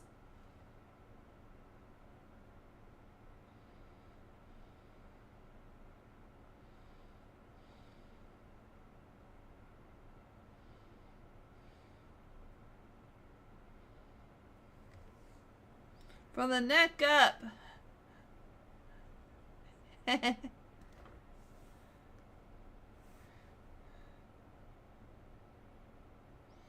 This is like WWE.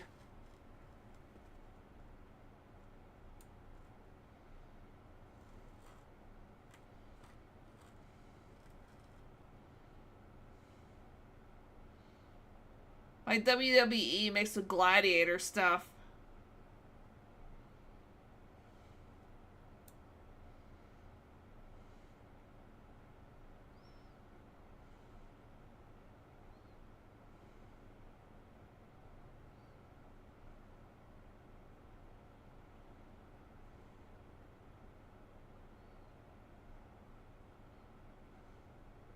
Serpentine, serpentine.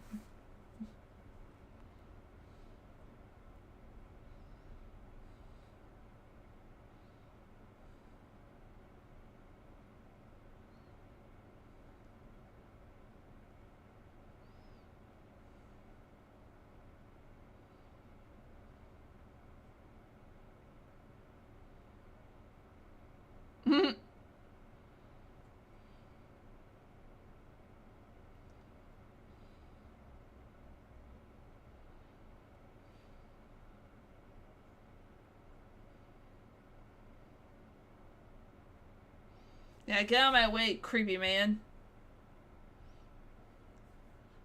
He's got a wig on. I forgot the president had a wig on.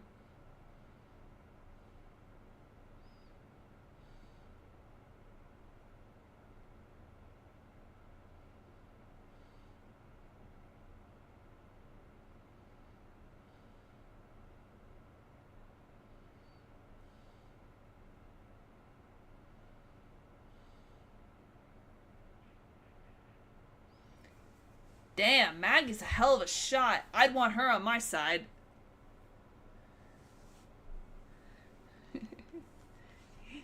He dies like Airsby let out of a tire. Like, ah. We're now at about 1 hour and 15 minutes into the movie.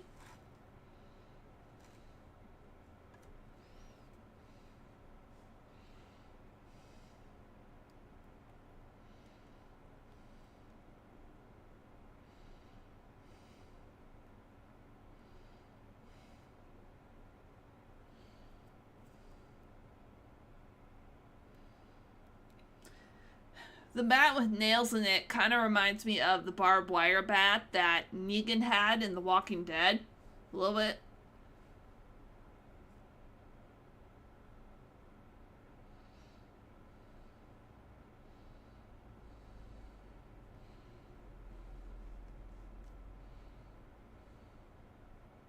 Uh-oh. The guy's like, uh-oh, hey, Brain. Wait a minute. Are they walking out with the president?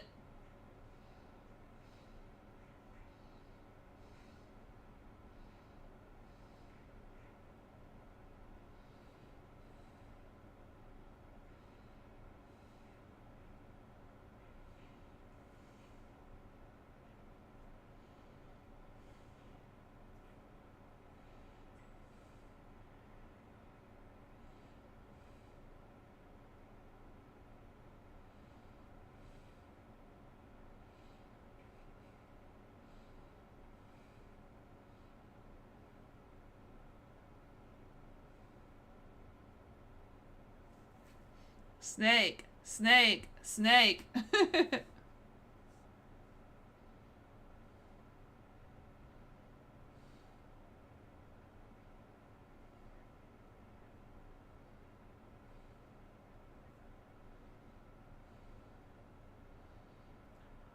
Well, Snake only has an hour left.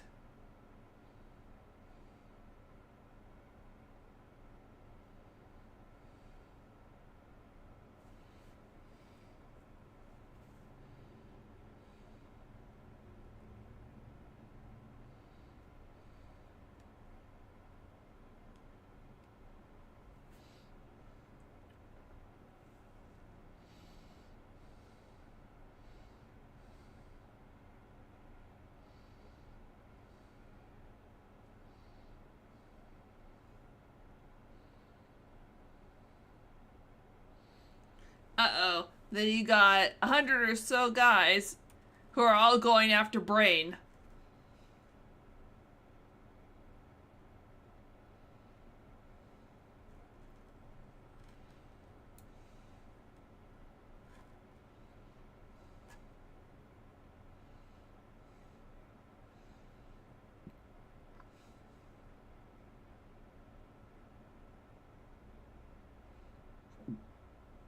Excuse me.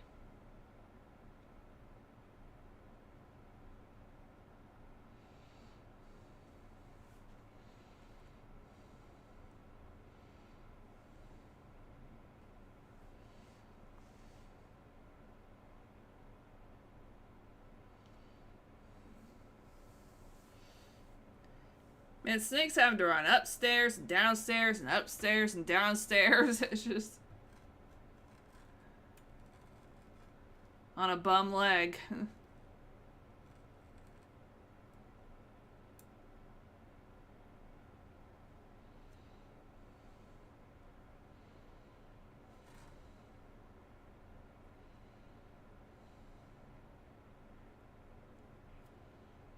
Snake's tattoo, yay or nay? Nay. It looks too much like a question mark. Not enough of a snake.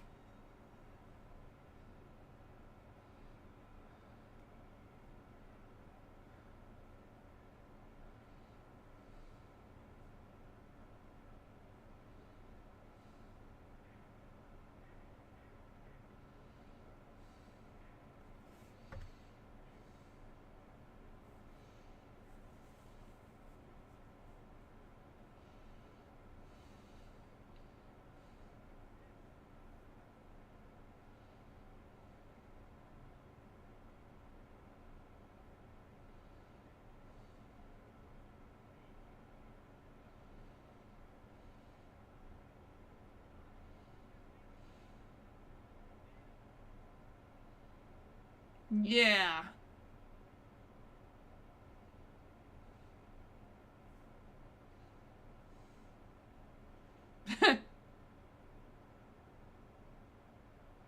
He's like, God damn it, brain. Making yourself indispensable again. So we're now at about 1 hour and 20 minutes into the movie.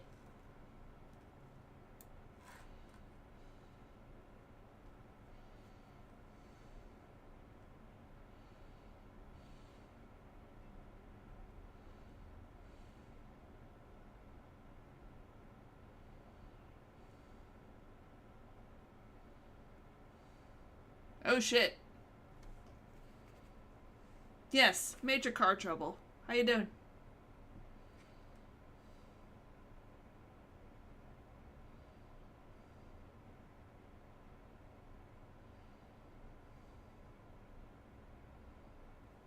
Hey Duke, how you doing? Funny story, somehow I just ended up with the president.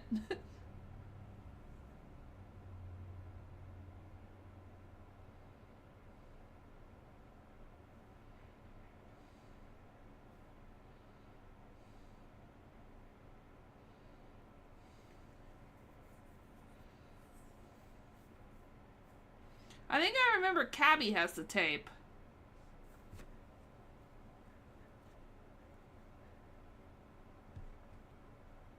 Bandstand, bandstand. Cabby Deus Ex Machina yet again.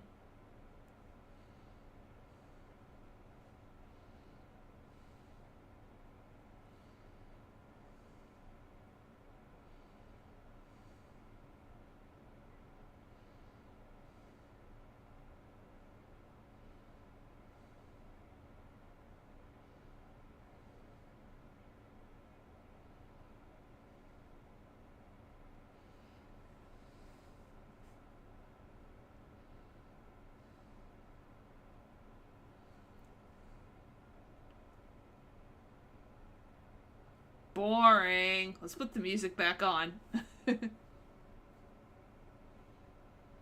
Oh, Snake only has 23 minutes. Now we're racing against the clock.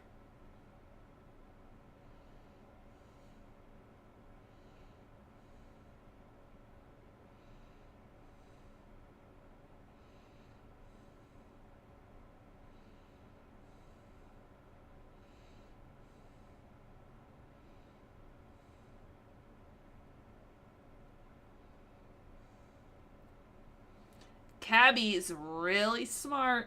That was smart.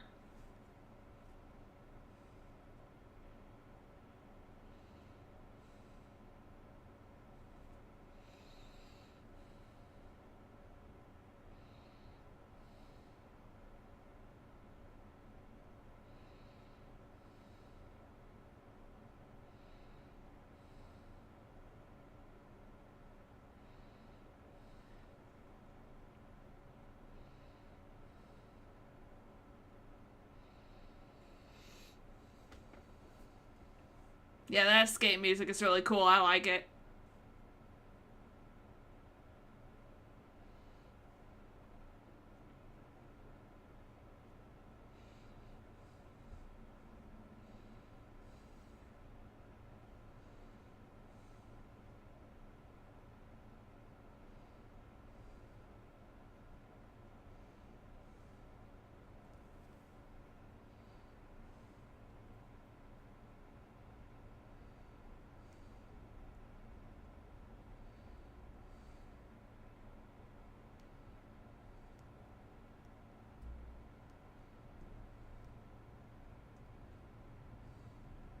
Uh-oh.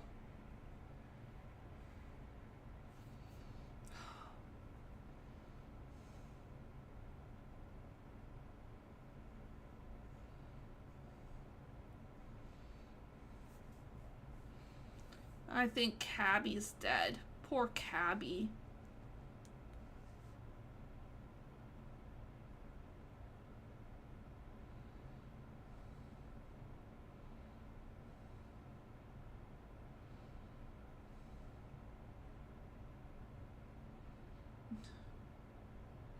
Aww. Poor Cabby.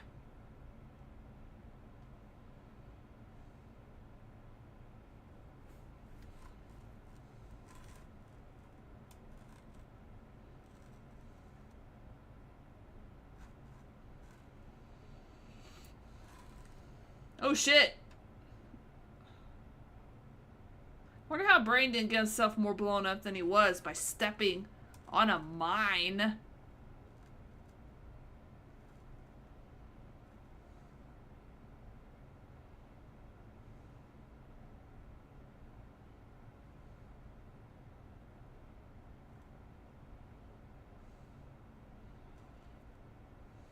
You could tell that she really cared for Brain, or else she wouldn't be that upset.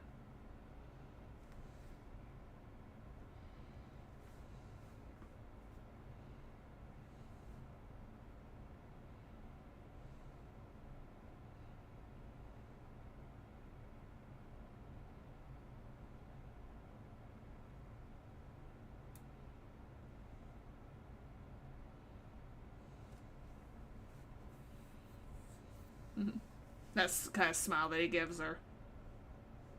That Snake gives her. Like it gives Maggie. Maggie's just like, fuck it.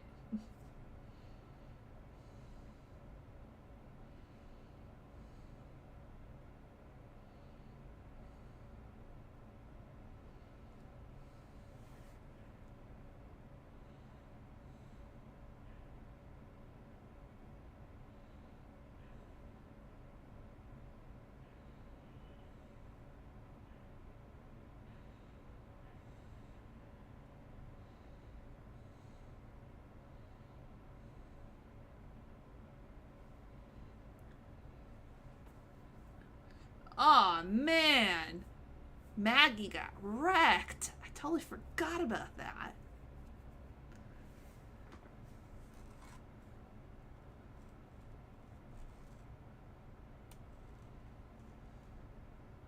A snake. Snake's in a dasky. Tasky? Taxi.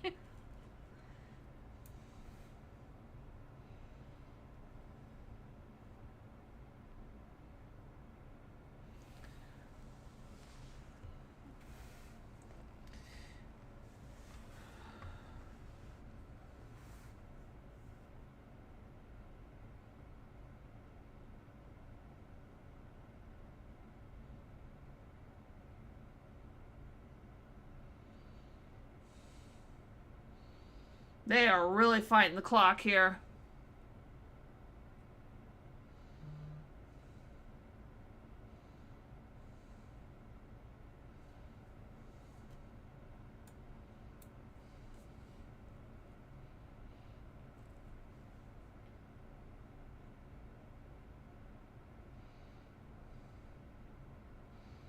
I'd be like, hurry, pull me up, pull me up, pull me up. There goes the president, so the president's okay. Oh god, Snake's only got like a minute and a half left. I totally forgot.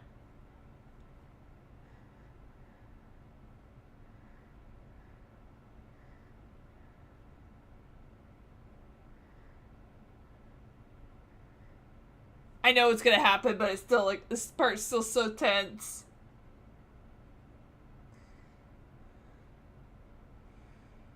It's like, Duke, I don't have time. I've got 1 minute and 30 seconds left before I kaplooey.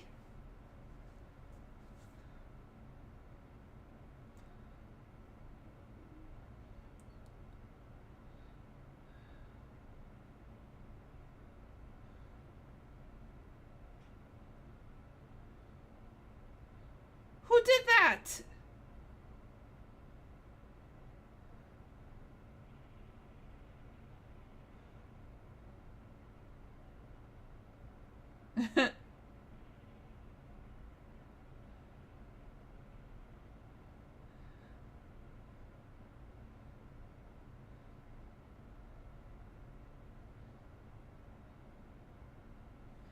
Oh God, get him up.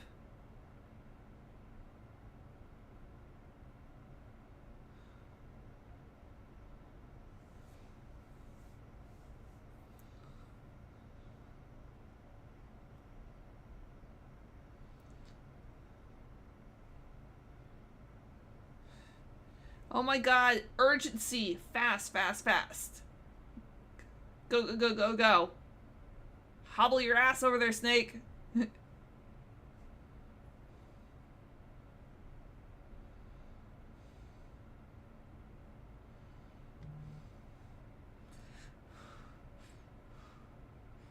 Do it.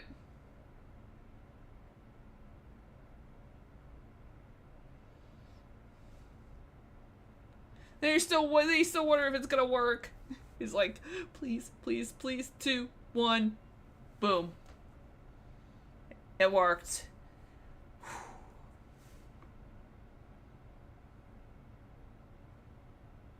He's like, I hate you.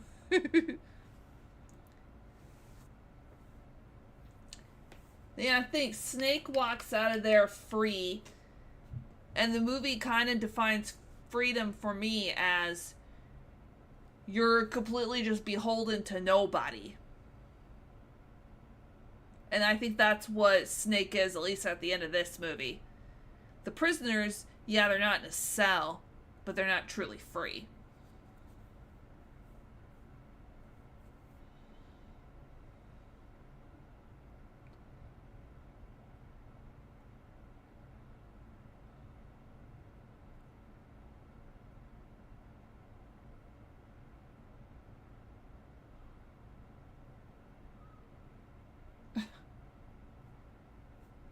Hi, Mitchell, how you doing?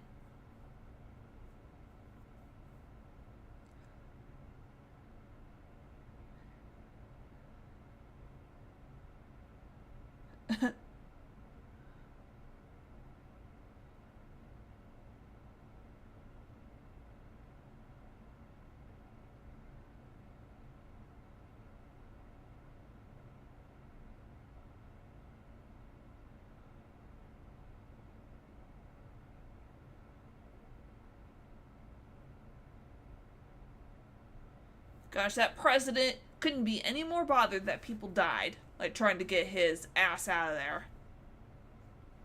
But yeah, Mitchell, you're coming in on the tail end of the Escape from New York watch party.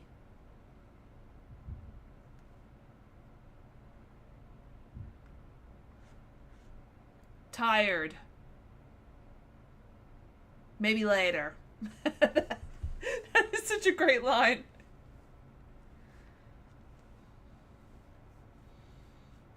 I could work for you. Long time watcher, first time live stream maker. Hey! We're gonna have these retro horror school night classes, like watch parties, once a month. The one we had last month was John Carpenter's The Thing. Oh no, his last line was the name's Pliskin. No, The Thing beats it. Why don't we wait here for a while, see what happens? Ooh.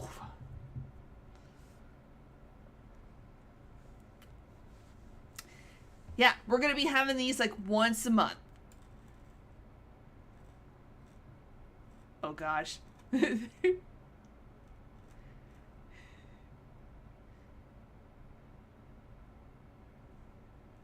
Our great nations learn to live in peace. bandstand. Bandstand, bandstand. Well, music brings us all together.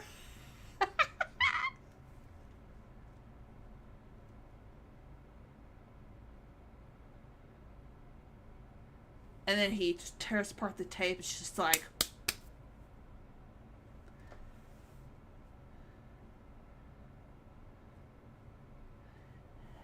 And we are now at the credits of Escape from New York.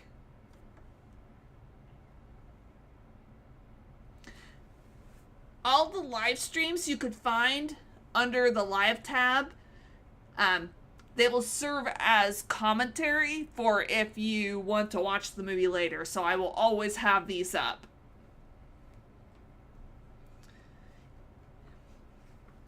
And if you are a YouTube member, you get watch party notes, follow along questions, an after watch party discussion thread, and I already have up what the next movie is going to be next month.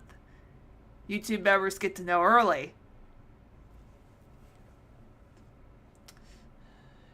I just love that. He takes the tape, it's just like... But I always thought that part was funny. The president's like, okay, we are going to live in peace. Like, let's hopefully come together in peace. Here you go. That's a much better tape to be playing than some boring nuclear fission stuff. Music.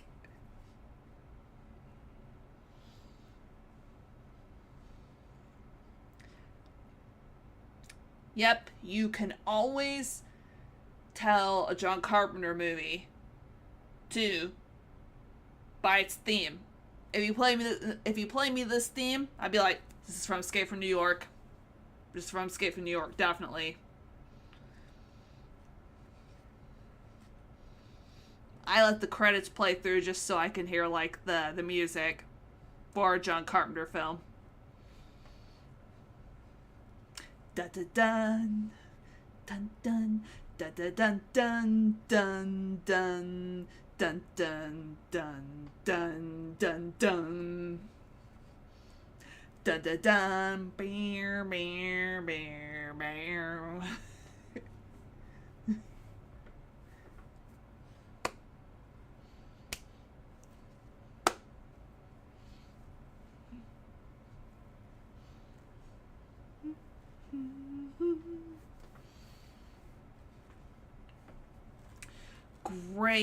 Great music.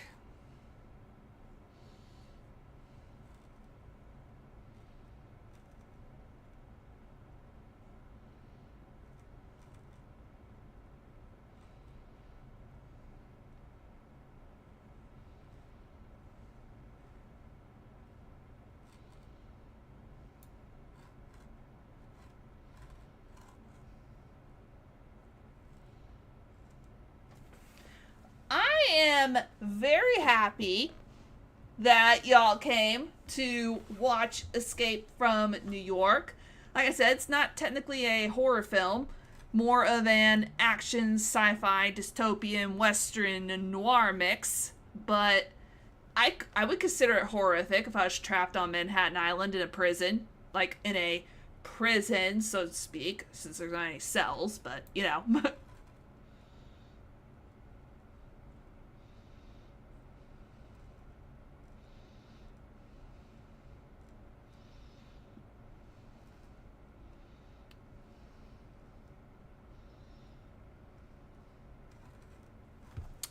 And I always ask like a few questions for discussion, like after the movie.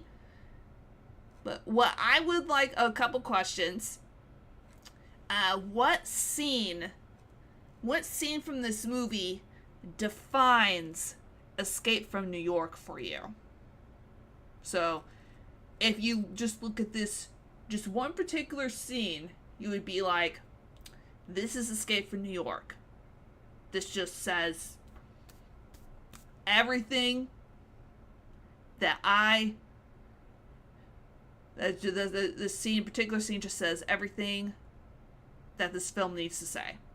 Like, this is Escape from New York. So basically, if someone asked you, What's Escape from New York about?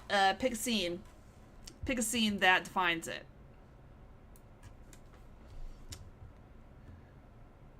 That's kind of a toughie, though. Kind of thinking the quintessential scene for me that defines Escape from New York.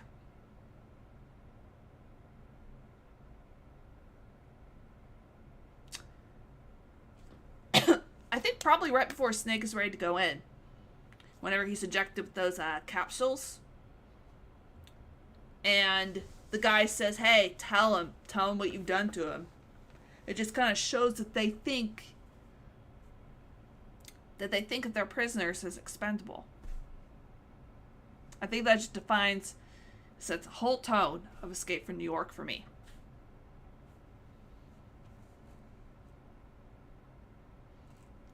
Hi, Jordan. Oh, Christine's a good one, too. John Carpenter has had a lot of bangers in his career.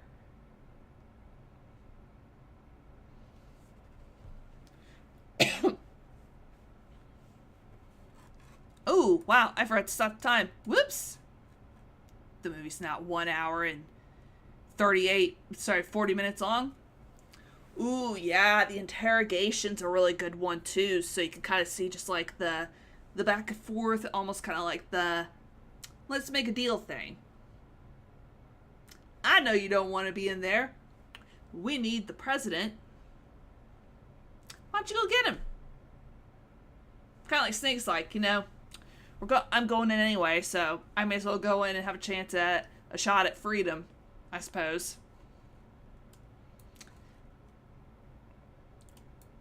Yeah, Jordan, I hope that you're doing well. You kind of caught the tail end of the Escape from New York watch party, but we're going to be having these once every month. Different movies, like different horror movies every month. And I always show them on the original theatrical release date. So Escape from New York was released on this day in 1981, July 10th. Call me Snake. Oh, kind of a follow-up question. So at the beginning, he was like to Houck, call me Snake. But then after all that happened, whenever Houck called him Snake, he's like, the name's Pliskin. I always kind of saw that just as a fact where Snake was probably a little bit more kind of willing for Houck to be on a familiar level with him. But after the betrayal and everything that happened, he's just probably like, you don't get the privilege of calling me my name. I'm Pliskin. And I'm leaving. Goodbye. What's your favorite track from Christine? Do you love the musical score? Oh, yes, too. I love the musical score. And I don't know the name of the song. I think it's probably the theme song, but just whenever it goes, the one that goes dun, dun, dun, dun, dun. Dun, dun, dun.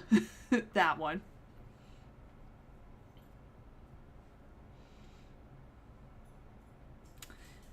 And then also, I'd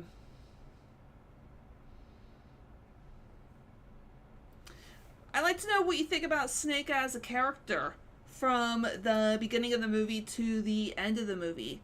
What do you think of him as an anti-hero? What do you think of him as, because to me, he really behaves like he's a traditional hero. He doesn't scream like hero to me.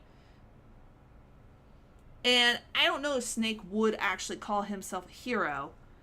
He would probably just call himself somebody that, who's just out for himself. So, okay, just be kind of be thinking about those questions. If you are a YouTube member, you will get the watch party sheet with more questions to think about, and then a question that you can answer in the watch party thread that will show up after we're finished here.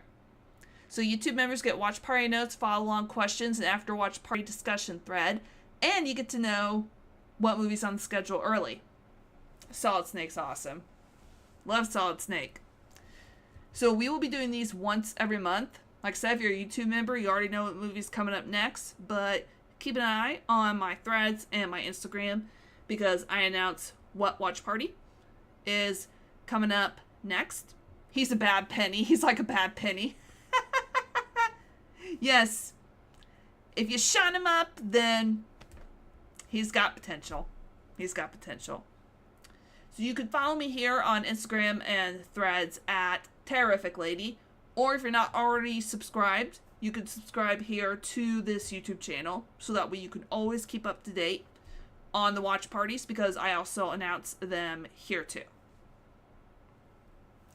Yeah, absolutely.